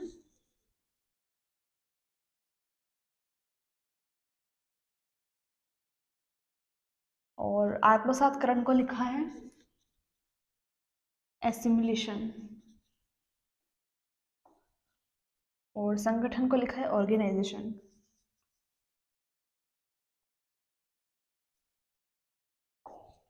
ठीक है, तो ये है मॉरिसन उपागम के 4 सोपान जो यहाँ पे ऑप्शन में दे रखे थे और आपको ये याद करने हैं। ठीक है, फिर है क्वेश्चन नंबर 139 गणित की प्रकृति के संबंध में कौन सा कथन सत्य नहीं है? ठीक है, संबंधित नहीं है। तो आपको चारों पढ़ने हैं। जो प्रकृति की नहीं है गणित की वो आपको बिल्कुल भर देनी है ऑप्शन में। फिर है क्वेश्चन नंबर 141 सिकंदर ने ईसा से 327 ईस्वी पूर्व भारत पर आक्रमण किया, यह उदाहरण दर्शाता है। ये क्वेश्चन आया है कोरिलेशन से।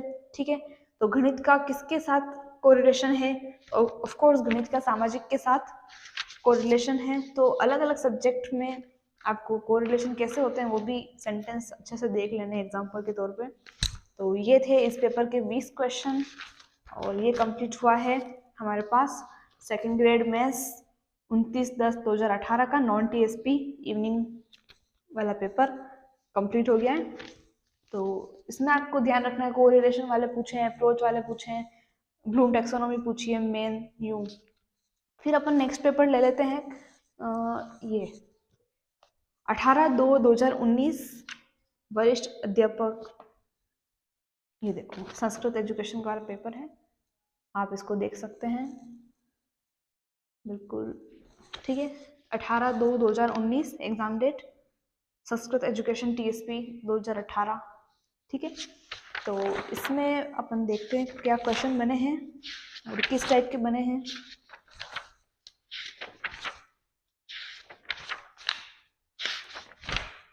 अच्छा, मुझे ये बताना कि जो संस्कृत एजुकेशन का जनवरी में होने वाला है वो भी आपने फिल किया है या नहीं?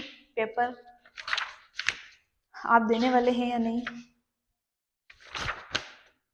हाँ, क्वेश्चन नंबर 106 अनुदेशनात्मक उद्देश्यों के निर्धारण के दौरान निम्नलिखित में से कौन सा बिंदु ध्यान में रखने की आवश्यकता नहीं है?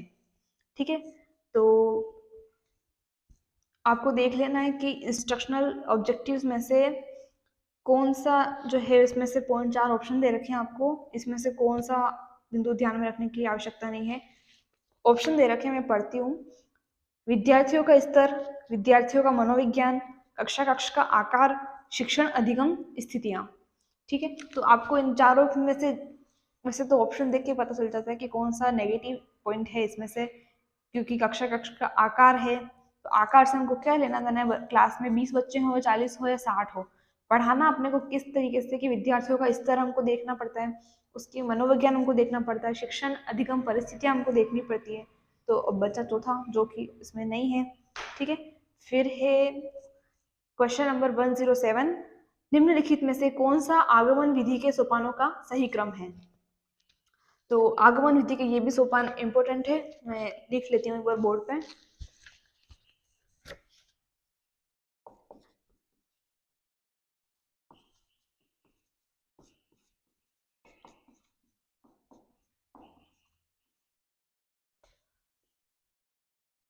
सही क्रम जो है वो भी मैं इसमें लिखूंगी, ठीक है। विशिष्ट उदाहरण,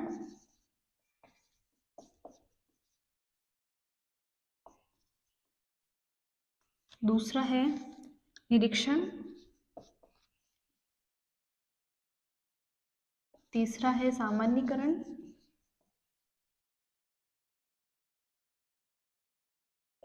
चौथा है परीक्षण। इंग्लिश वर्ड भी लिख लेती हूँ मैं, एग्जाम्पल, फिर ऑब्जर्वेशन,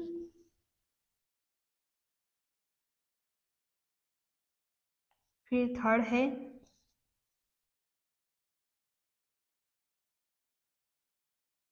जनरलाइजेशन, चौथा है टेस्टिंग, ठीक है। तो मोरिसन का भी याद करना है, आगमन विधि का भी याद करना है, और प्रोजेक्ट का भी हम देख रहे हैं कि हर पेपर में बना हुआ है, तो वो भी याद करना है आपको। साथ में संश्लेषण विश्लेषण इनके भी याद कर लेना, ठीक है। और उसके बाद निम्नलिखित में से कौन सा सिद्धांत प्रयोगशाला विधि से संबंधित नहीं है? तो ये शिक्षण सूत्रों से क्वेश्चन आया है, तो कौन कौन से है मैं वो बता देती हूँ आपको। स्थूल से सूक्ष्म की ओर, ज्ञात से अज्ञात की ओर, और करो और सीखो, ये भी प्रयोगशाला विधि का सिद्धांत है। फिर क्वेश्चन नंबर 109, एक ऐसी अध्ययन की विधि जिसमें विद्यार्थी किसी अध्यापक की देखरेख में व्यक्तिगत रूप से अथवा समूह में रहकर कार्य करते हैं और इस दौरान नियमित रूप से अध्यापक से निर्देशन प्राप्त करते हैं, मतलब गाइडेंस लेते हैं और उन्हें अपनी प्रगति से अवगत कराते हैं, ठीक है। ये क्या कहलाता है? आप देख सकते हैं ये पूरी डेफिनेशन जो है पर्यवेक्षित अध्ययन विधि से बनी है, ठीक है। तो ये पूरी जो विधि है आपको इसमें याद करनी है। फिर नेक्स्ट क्वेश्चन है, कौन सा व्यक्तित्व गुण गणित के अध्ययन से विकसित नहीं हो सकता है? तो फिर से क्वेश्चन बना है रटने वाला। रटने वाला जो ऑप्शन में हो वो गणित के लिए बिल्कुल गलत है, तो उस चीज को आप ध्यान में रखना। फिर है निम्नलिखित में से कौन सा गणित में मौखिक कार्य की विशेषता नहीं है? ठीक है, तो अब कौन सा नहीं है? तो मौखिक कार्य, इसमें ये ओरल वर्क से क्वेश्चन पूछा है, ये आपको स्किप करना पड़ेगा क्योंकि पहले वाले सिलेबस में था और अभी वाले सिलेबस में ये नहीं है, तो इसको आप स्किप कर देना, ठीक है, ये क्वेश्चन अपने लिए नहीं है। फिर है निम्नलिखित में से कौन सा पाठ्यक्रम गणित शिक्षण के लिए सर्वाधिक उपयोगी होगा जो शिक्षण के सैद्धांतिक और व्यावहारिक पक्ष का समग्र चित्र समझा सके? अब यह है थ्योरी और प्रैक्टिस के संदर्भ में, तो आप इसमें ध्यान रखना शिक्षण और सिद्धांत, इसके बारे में आप थोड़ा नेट से सर्च कर लेना, ठीक है। फिर नेक्स्ट क्वेश्चन है, एक ऐसा परीक्षण जो विद्यार्थी की विषय संबंधी कौशलों की प्रवीणता का स्तर और विषय संबंधी आधारभूत संकल्पनाएं, प्रक्रियाएं तथा सामान्य ज्ञान की संप्राप्ति का मापन करता है। तो ये आया है आपके अचीवमेंट टेस्ट का क्वेश्चन। आपको एक चीज ध्यान रख लेनी है कि इसमें अचीवमेंट टेस्ट का पूछा है, यहाँ पे निदानात्मक परीक्षण भी पूछ सकते हैं, उपचारात्मक परीक्षण भी पूछ सकते हैं, ठीक है। लेकिन ऑप्शन में है ना ये चारों मिलने वाले हैं आपको। यहाँ पे क्या क्या दे रखा है? भविष्य सूचक परीक्षण, संप्राप्ति परीक्षण, संप्राप्ति परीक्षण को उपलब्धि परीक्षण और निष्पत्ति परीक्षण, ये दोनों भी बोलते हैं, ठीक है। फिर तीसरा ऑप्शन दे रखा है निदानात्मक परीक्षण, और चौथा दे रखा है सर्वे परीक्षण। तो जब ये चारों ऑप्शन में आते हैं तो हमेशा कंफ्यूज कर देते हैं। यहाँ पे एक उपचारात्मक परीक्षण वो नहीं दिया, बाकी वो भी दे देते हैं ऑप्शन में, तो हमेशा एक कंफ्यूज कर देता है। तो है ना, आपको ये ध्यान रखना है कि है ना इन सबके बारे में अच्छे से मतलब पढ़ के जाना, समझ के जाना इन चीजों को क्या है, ठीक है। फिर आती है नेक्स्ट, निम्नलिखित में से कौन सा गणित के निबंधात्मक प्रकार के प्रश्न का उदाहरण है? तो आपको चारों ऑप्शन पढ़ने और कौन सा निबंधात्मक है वो आपको पता चल जाएगा इसमें। फिर क्वेश्चन नंबर 115, ये पूछी है अगेन प्रोजेक्ट की डेफिनेशन, प्रोजेक्ट एक उद्देश्यपूर्ण क्रिया है जिससे पूरे मन से सामाजिक वातावरण में पूरा किया जाता है। अब प्रोजेक्ट की परिभाषा किसने दी? इसने यूं पूछा है, और प्रोजेक्ट विधि जिसने दी है किलपेट्रिक, उसी की परिभाषा यहाँ पे दे दी है। ठीक है, तो प्रोजेक्ट विधि की डेफिनेशन 2 बार पूछ ली है किलपेट्रिक की। फिर निम्नलिखित में से कौन सा गणित क्लब का उद्देश्य नहीं है? देखो, गणित क्लब वैसे तो सिलेबस में नहीं है, पहले था उसमें लेबोरेटरी करके, लेकिन है ना, अगर इसको टीचिंग मटेरियल के तौर पे अगर पूछ लिया तो ये क्वेश्चन एक बार के लिए आपको पढ़ना है। ठीक है, निम्नलिखित में से कौन सा गणित में प्रतिभाशाली विद्यार्थी की विशेषता को नहीं दर्शाता है? ये है गिफ्टेड स्टूडेंट का क्वेश्चन है, तो आपको गिफ्टेड और रिटार्डेड चिल्ड्रन सबके बारे में अच्छे से पता होना चाहिए। फिर है क्वेश्चन नंबर 118, नीचे दिए गए विकल्पों में से कौन सा विकल्प गणित में सृजनात्मक दर्शाने वाली विद्यार्थी की विशेषता नहीं है? तो आपने फर्स्ट पेपर में साइकोलॉजी पढ़ी है, उसके अंदर आप पढ़ रहे होंगे सृजनात्मकता, पूरे टॉपिक पढ़ रहे हैं, तो उसका एक क्वेश्चन पूछा है। लेकिन इसमें क्यों पूछा है क्रिएटिविटी, शायद गिफ्टेड चाइल्ड की वजह से इसमें पूछा है ये टॉपिक, तो आप उसको भी देख लेना, इम्पोर्टेंट है। फर्स्ट पेपर में आप वैसे भी पढ़ोगे इसको। क्वेश्चन नंबर 119, एक परीक्षण जिस गुण के मापन के लिए वह बना है उसी गुण की माप करता है, तो परीक्षण की कसौटी को कहा जाता है। अब ये चीज आई है वैधता, ऑप्शन में सही ऑप्शन है वैधता, और ये आया है मूल्यांकन वाले टॉपिक से, तो आपको मूल्यांकन वाला टॉपिक पूरा अच्छे से करना है, और ये चीज में सारे जो डिफरेंस है वैधता में, वैधता, वस्तुनिष्ठता, व्यापकता, इन सब में जो डिफरेंस है आपको वो अच्छे से पता कर लेना है और अच्छे से पढ़ के जाना है। किसी साइकोलॉजी की ऑथेंटिक बुक से पढ़ना ये तो सही रहेगा, अच्छे से समझ आएगा इनमें डिफरेंस। फिर क्वेश्चन नंबर 120, मैथेटिक्स अभिक्रमित अनुदेशन प्रणाली के प्रवर्तक कौन थे? गिलबर्ट थे, तो वो इसमें दे रखा है ऑप्शन नंबर 2, और ये वाला मैंने आपको कहा टेलीग्राम पे है मेरे, आप उस पर चेक कर सकते हैं। फिर क्वेश्चन नंबर 121, बहुसंवेदी अनुदेशन के लिए श्रव्य दृश्य सामग्री पर आधारित अनुभव शंकु, ऑडियो विजुअल एड का क्वेश्चन पूछा है इसमें ये, और अनुभव शंकु के बारे में क्वेश्चन पूछा है, तो आप देख लेना, एडगर डेल इसमें है, और इसको भी अच्छे से पढ़ के जाना, इसका क्वेश्चन भी बहुत बार बना हुआ है तो इसकी भी बहुत चांस है। फिर है एक ऐसी पाठ्य योजना उपागम जो गणित शिक्षण संबंधी कौशलों के विकास और व्यवहार में परिमार्जन हेतु 5 से 10 मिनट की अवधि का 5 से 7 छात्र अध्यापकों के समक्ष प्रस्तुत करने के लिए बनाया जाता है। अब आपने ना बीएड कर रखी है किसी ने, और कोई होगा एसटीसी करने वाला, बीएसटीसी करने वाला, तो उसमें आप लोगों ने ये सब किया हुआ है, माइक्रो टीचिंग अप्रोच जिसको कहते हैं। आपके सामने 2-3 टीचर बैठे होंगे और 5-7 कुछ स्टूडेंट बैठे होंगे, उनके सामने आपने लेसन प्रेजेंट किया है, तो उस चीज को कहा जाता है सूक्ष्म शिक्षण उपागम, और ये बात आप बिल्कुल अच्छे से जानते हैं, तो ये क्वेश्चन वैसे भी हो जाएगा आपसे। फिर है निम्नलिखित में से कौन सा अनुदेशात्मक उद्देश्य लेखन का उपागम नहीं है? तो देखो, वैसे तो है ना ये लेखन से आया है, पहले है ना राइटिंग था सिलेबस में, इसलिए वो टॉपिक ये वाला क्वेश्चन बना इसमें, लेकिन है ना फिर भी इसके बारे में ये अप्रोच क्या क्या है, RECM अप्रोच, NIPD अप्रोच, ये आपको मैं लिख देती हूँ, बिल्कुल ये वाला पढ़ना इसमें, इसको छोड़ना नहीं, क्योंकि ये किस संदर्भ में पूछ ले। रॉबर्ट मेगर अप्रोच में लिख लेती हूँ ये option, Robert megger approach.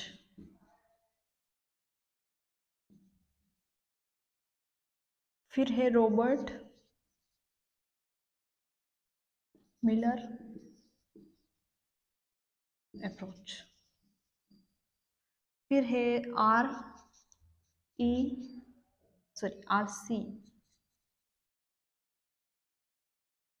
RCEM approach. फिर है NIPD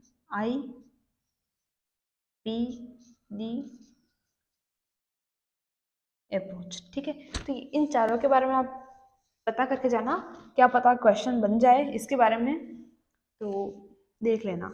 उसके बाद क्वेश्चन नंबर 124, निम्नलिखित में से कौन सा गणित में खुले प्रश्न का उदाहरण है? खुले प्रश्न का ये क्वेश्चन पहले वाला में बना है, लेकिन आप इसमें ध्यान रख लेना, इसको भी पढ़ के जाना, खुला प्रश्न बंद प्रश्न क्या होता है उस हिसाब से। तो ये वाले क्वेश्चन थे इसके कौन सा पेपर है, 18/2/2019 वाला, ठीक है, ये वाला पेपर है। तो इसको आप चेक कर लेना बिल्कुल। 2018 वाला ले ले मैं, ठीक है, ये 2018 वाला पेपर है, देख लो, ठीक है। उसके बाद इसको शुरू करते हैं, मैं पीछे से लेती हूँ इसको। Which of the following is correct order of development of an achievement test. अच्छा, ये अचीवमेंट टेस्ट के डेवलपमेंट का मतलब ये सही क्रम कौन सा है, मैं भी इसको लिख लेती हूँ क्योंकि ये भी इम्पोर्टेंट हो सकता है।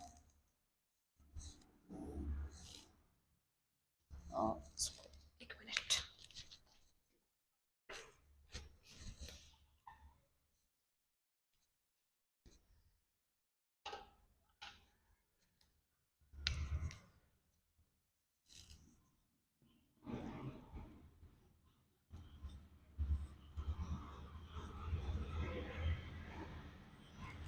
उपलब्धि परीक्षण के ये 4 क्रम दे रखे हैं, इसमें कौन सा है।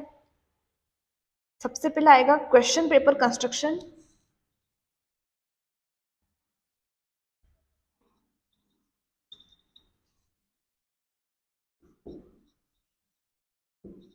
फिर सेकंड आएगा इसमें ब्लूप्रिंट। आप जानते हैं ब्लूप्रिंट क्या है, और अगर नहीं जानते हैं तो प्लीज़ इसको पढ़ लें ब्लूप्रिंट को। फिर ऑप्शन ये है आइटम एनालिसिस, आइटम एनालिसिस। फिर चौथा है लास्ट, टेस्ट एडमिनिस्ट्रेशन।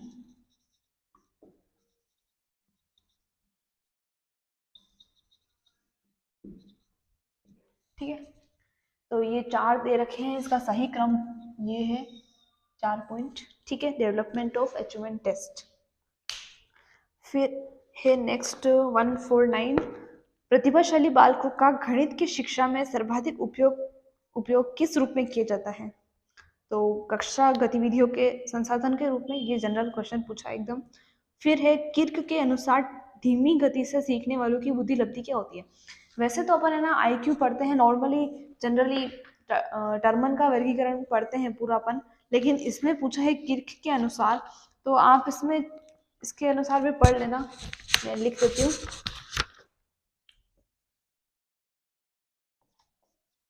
किर्क का आईक्यू का वर्गीकरण आप पढ़ लेना इसमें बिल्कुल, ठीक है। फिर है नेक्स्ट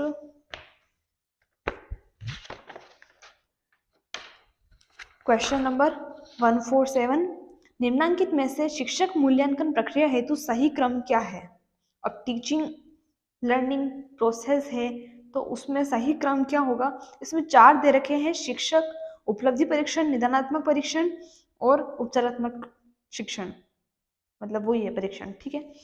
फिर अब इसमें आपको एक चीज ध्यान रखनी है कि इन 3 चीजों के बारे में,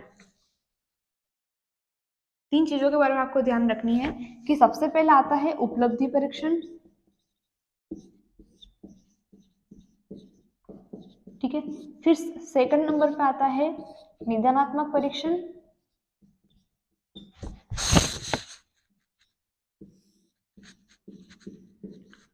फिर थर्ड नंबर पे क्या आता है उपचारात्मक परीक्षण।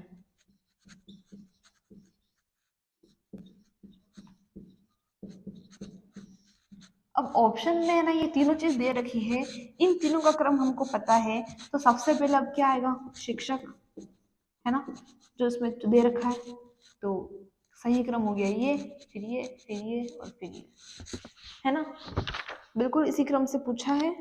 फिर है निम्नांकित में से किस विकल्प द्वारा डिस्कैलकुलिया का निदान संभव नहीं है। तो इसमें दे रखा है 4 ऑप्शन दे रखे हैं, ऑप्शन के अकॉर्डिंग इसका आंसर होता है, कभी भी ध्यान रखना किसी भी क्वेश्चन का। तो ऑप्शन दे रखा है उपलब्धि परीक्षण, दैनिक अवलोकन, निदानात्मक परीक्षण और शारीरिक परीक्षण। अब बच्चे को डिस्कैलकुलिया है, इसको कैलकुलेशन करने में प्रॉब्लम होती है, गणितीय कार्य करने में समस्या होती है, तो उपलब्धि परीक्षण से अपन निदान कर सकते हैं, बिल्कुल कर सकते हैं। दैनिक अवलोकन से निदान कर सकते हैं, बच्चे को रेगुलरली उसका अवलोकन करना, बिल्कुल कर सकते हैं। निदानात्मक परीक्षण लगा के कर सकते हैं, बिल्कुल कर सकते हैं। लेकिन फिजिकल टेस्ट अगर लगाएंगे कोई बच्चे को, तो उसकी यहाँ की प्रॉब्लम कैसे सॉल्व होगी? तो चौथा ऑप्शन, शारीरिक परीक्षण से अपन इसका निदान संभव नहीं है। फिर है, निम्नलिखित में से कौन सा कार्य मनोगत्यात्मक क्षेत्र के मूल्यांकन का सर्वाधिक उपयुक्त उदाहरण है? तो अब 4 ऑप्शन दे रखे हैं, तो किसका है? इवोल्यूशन के मनोगत्यात्मक क्षेत्र का मूल्यांकन। तो इवोल्यूशन आपको अच्छे से पढ़ना है, ठीक है। फिर है, निम्नलिखित में से प्रभावपूर्ण ढंग से गणित पढ़ाने के लिए कम खर्च स्वयं द्वारा आसपास के वातावरण से बनाए गए उपकरण को क्या कहेंगे? आशुरचित शिक्षण सामग्री, जैसा कि मैंने अभी थोड़ी देर पहले बताया था आपको, आशुरचित शिक्षण सामग्री, और इंग्लिश वर्ड भी यही दे रखा है, improvised teaching add. Teaching add से क्वेश्चन बनाए, ठीक है। फिर है, निम्नलिखित में से कौन सा शिक्षक सामग्री का प्रमुख कार्य है? ज्ञानेंद्रियों का अधिकतम उपयोग। ऑफ कोर्स, शिक्षण सामग्री अगर अपन प्रस्तुत करते हैं, बच्चे को सुनाते हैं तो सुनने की ज्ञानेंद्री, दिखाते हैं तो देखने की, तो ज्ञानेंद्रियों का इसमें अधिकतम प्रयोग बच्चा करके भी सीखता है ऐसा, ठीक है। ये आप देख लेना, ये हो जाएगा, बहुत सिंपल है। फिर है क्वेश्चन नंबर 142, निम्नलिखित में से कौन सा गणित में पिछड़ेपन का कारण नहीं हो सकता? शारीरिक विकलांगता, नहीं, गणित में पिछड़ेपन का कारण नहीं है। मानसिक विकलांगता, नहीं।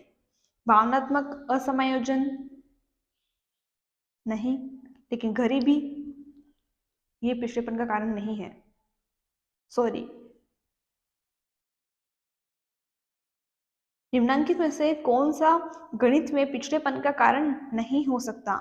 शारीरिक विकलांगता हो सकता है, मानसिक विकलांगता ये भी हो सकता है, लेकिन गरीबी जो है इसमें वो पिछड़ेपन का कारण नहीं हो सकता, है ना।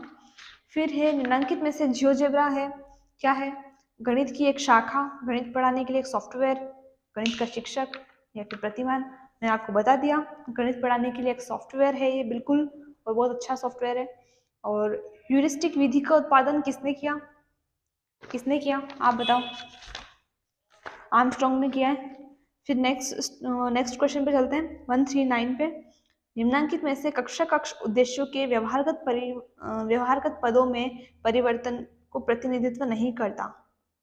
अब यहाँ 4 वर्ड दे रखे हैं कि recall, recognise, understand, calculate. Then understand है जो व्यवहारगत पदों में परिवर्तन को प्रतिनिधित्व नहीं करता, लेकिन प्रत्यास्मरण, पहचान और गणना ये तीनों करता है। फिर है, क्वेश्चन बना है एनसीएफ 2005 के अंतर्गत विशेष आवश्यकता वाले बच्चों के लिए बनाए गए फोकस समूह की रिपोर्ट के अनुसार ऐसी कक्षा जिसमें सामान्य के साथ विशिष्ट आवश्यकता वाले बच्चे भी विद्यार्थियों की अधिकतम संख्या होनी चाहिए। विद्यार्थियों की अधिकतम संख्या पूछी है तो 20 होनी चाहिए। अब यहाँ ये वाला क्वेश्चन पूछा है विशेष आवश्यकता वाले बच्चों के लिए, तो ये आपके जो स्पेशल चाइल्ड है उसके लिए, उससे बना है क्वेश्चन। तो एनसीएफ 2005 के संदर्भ में इसको पूछ लिया है, तो ये भी आप नोट करना, ठीक है।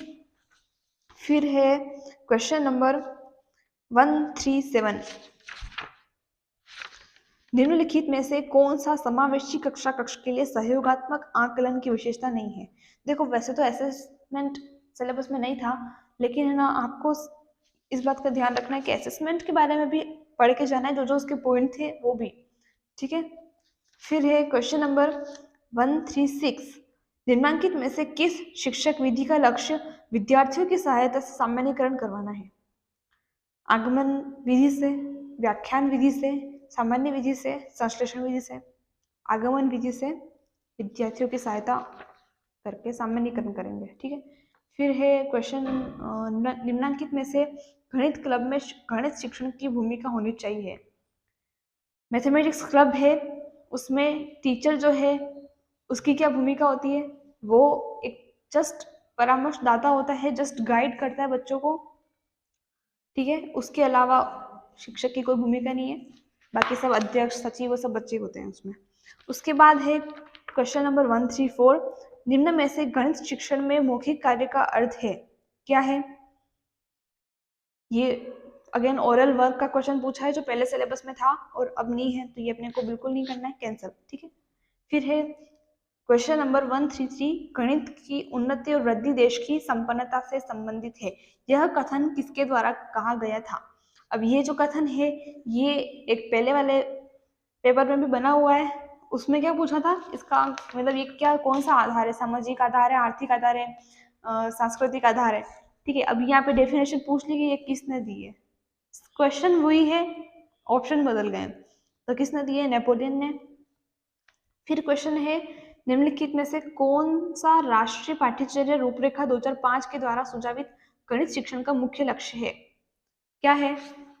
तो अगेन ये एनसीएफ 2005 से पूछा है, तो गणित शिक्षण के क्या क्या लक्ष्य है एनसीएफ 2005 के, वो आपको पढ़ने हैं। मैं इसको लिख देती हूँ, बिल्कुल ये वाला टॉपिक भी नोट कर लेना।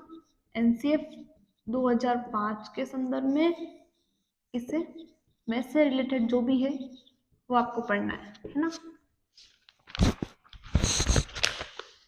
क्योंकि इसका क्वेश्चन भी बन रखा है। फिर है, निम्नलिखित में से कौन सा कथन गणित की प्रकृति से संबंधित नहीं है? तो गणित की प्रकृति से ये क्वेश्चन बना है बिल्कुल, और आपको गणित की प्रकृति का बिल्कुल आपको पढ़ना है, वो मैं कह चुकी हूँ आपको। ये थे इसके सारे क्वेश्चन, 20 क्वेश्चन 2018 का ये पेपर है। ठीक है, तो अब नेक्स्ट पेपर पर चलते हैं, फटाफट कर लेते हैं, वीडियो बहुत लंबा हो गया है ना।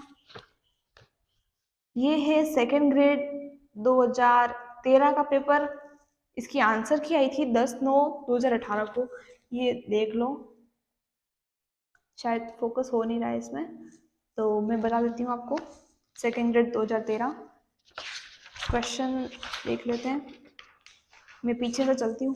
ठीक है, क्योंकि पुराने पेपर में किसी किसी पेपर में शिक्षण विद्या सब साथ में है और किसी में बिल्कुल अंदर मिक्स की हुई है, सब साथ में होनी चाहिए ताकि पता चले, है ना। क्वेश्चन नंबर 150, गणित की प्रयोगशाला में प्रोपोर्शनल डिवाइडर का उपयोग किया जाता है। अब जैसा कि मैंने आपको बताया था, जैसे नॉर्मल बॉक्स है उसमें से पूछ लिया कि इसका क्या उपयोग है ना। प्रोपोर्शनल डिवाइडर का उपयोग किया जाता है किसमें? गणितीय आकृतियों को छोटा या बड़ा करने में, तो ये इसका सही आंसर है। इसके और भी ऑप्शन देखना, रेखाखंड की लंबाई मापन में, रेखाखंड की लंबाई मापने में क्या है, वो डिवाइडर का यूज होता है ना।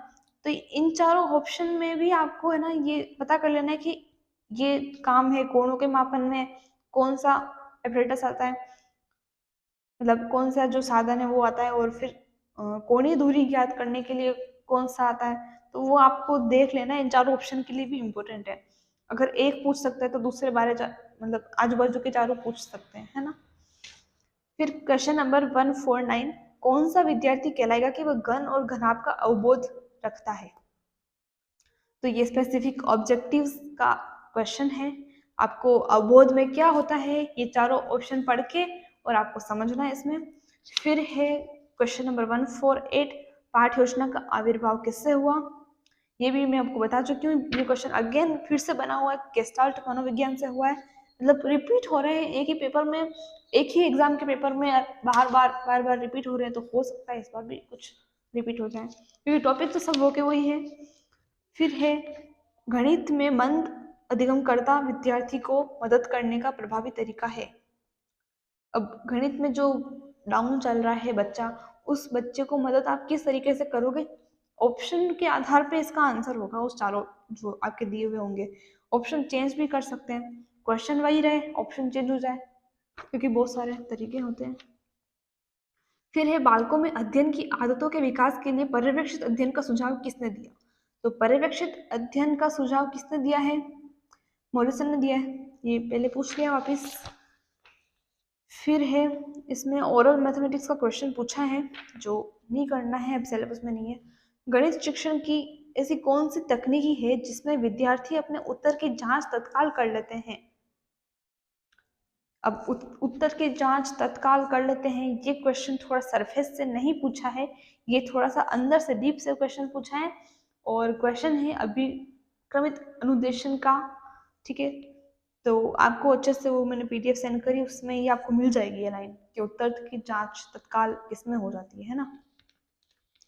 फिर क्वेश्चन नंबर 143, ऐसा कोई स्कूल विषय नहीं है जिसका गणित के साथ संबंध नहीं है। तो ये आया है कि स्कूल के सब्जेक्ट के साथ मैथमेटिक्स का कोरिलेशन उस टॉपिक से है। फिर गणित वह विज्ञान है जिसमें आवश्यक निष्कर्ष निकाले जाते हैं, यह कथन किस गणितज्ञ ने दिया है।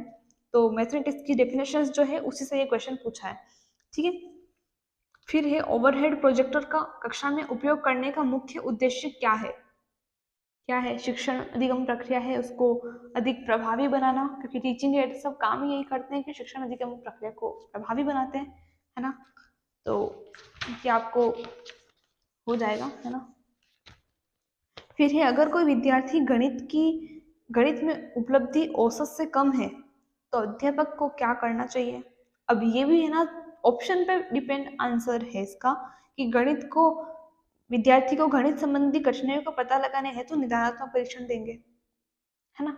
इसमें एक चीज ध्यान रखना कि जैसे अगर कई ऑप्शन है, अगर कोई किसी क्वेश्चन का आंसर ऑप्शन पे डिपेंड है तो आपको इसमें ध्यान रखना उसमें ऑफिशियल वर्ड क्या आ रहा है। विधानात्मक परीक्षण है, उपचारात्मक परीक्षण है, उपलब्धि परीक्षण है, या फिर उसके अलावा बाकी सारे क्वेश्चन जो है वो ऐसे नॉर्मल सेंटेंस टाइप होंगे।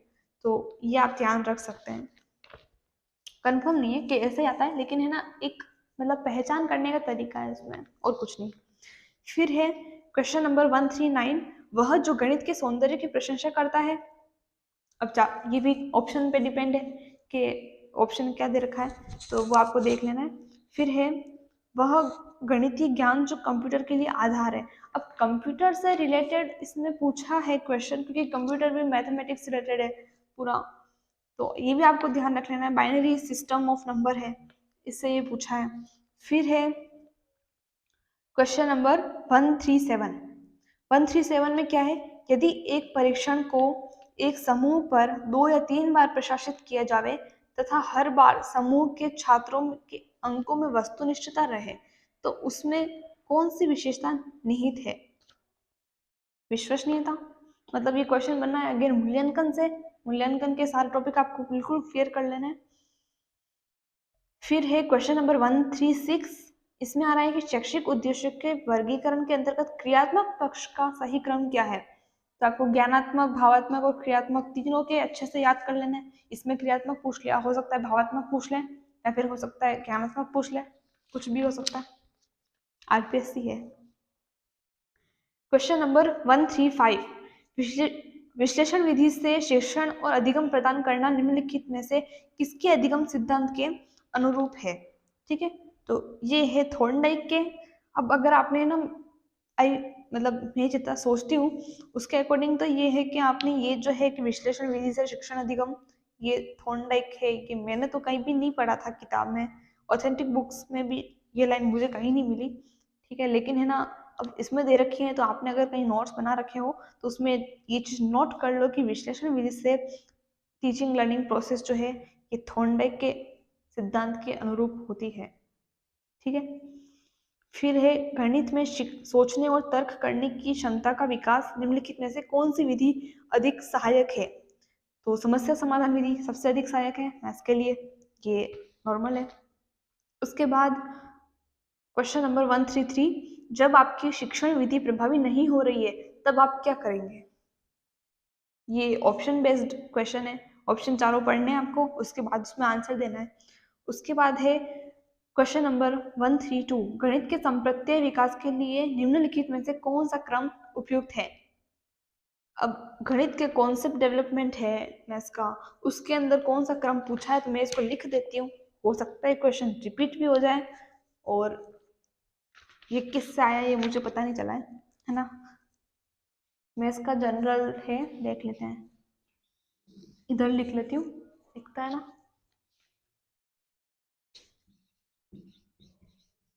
कॉन्सेप्ट डेवलपमेंट, ठीक है, इसका क्रम है पहला प्रत्यक्षीकरण,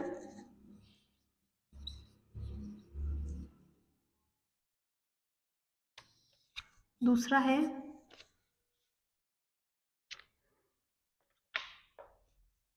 अमूर्तीकरण,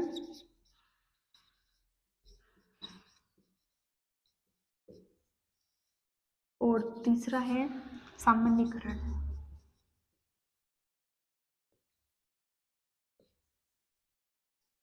इंग्लिश वर्ड भी इसमें देख लो, परसेप्शन,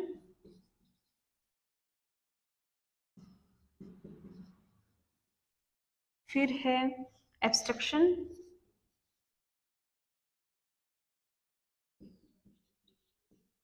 फिर है जनरलाइजेशन।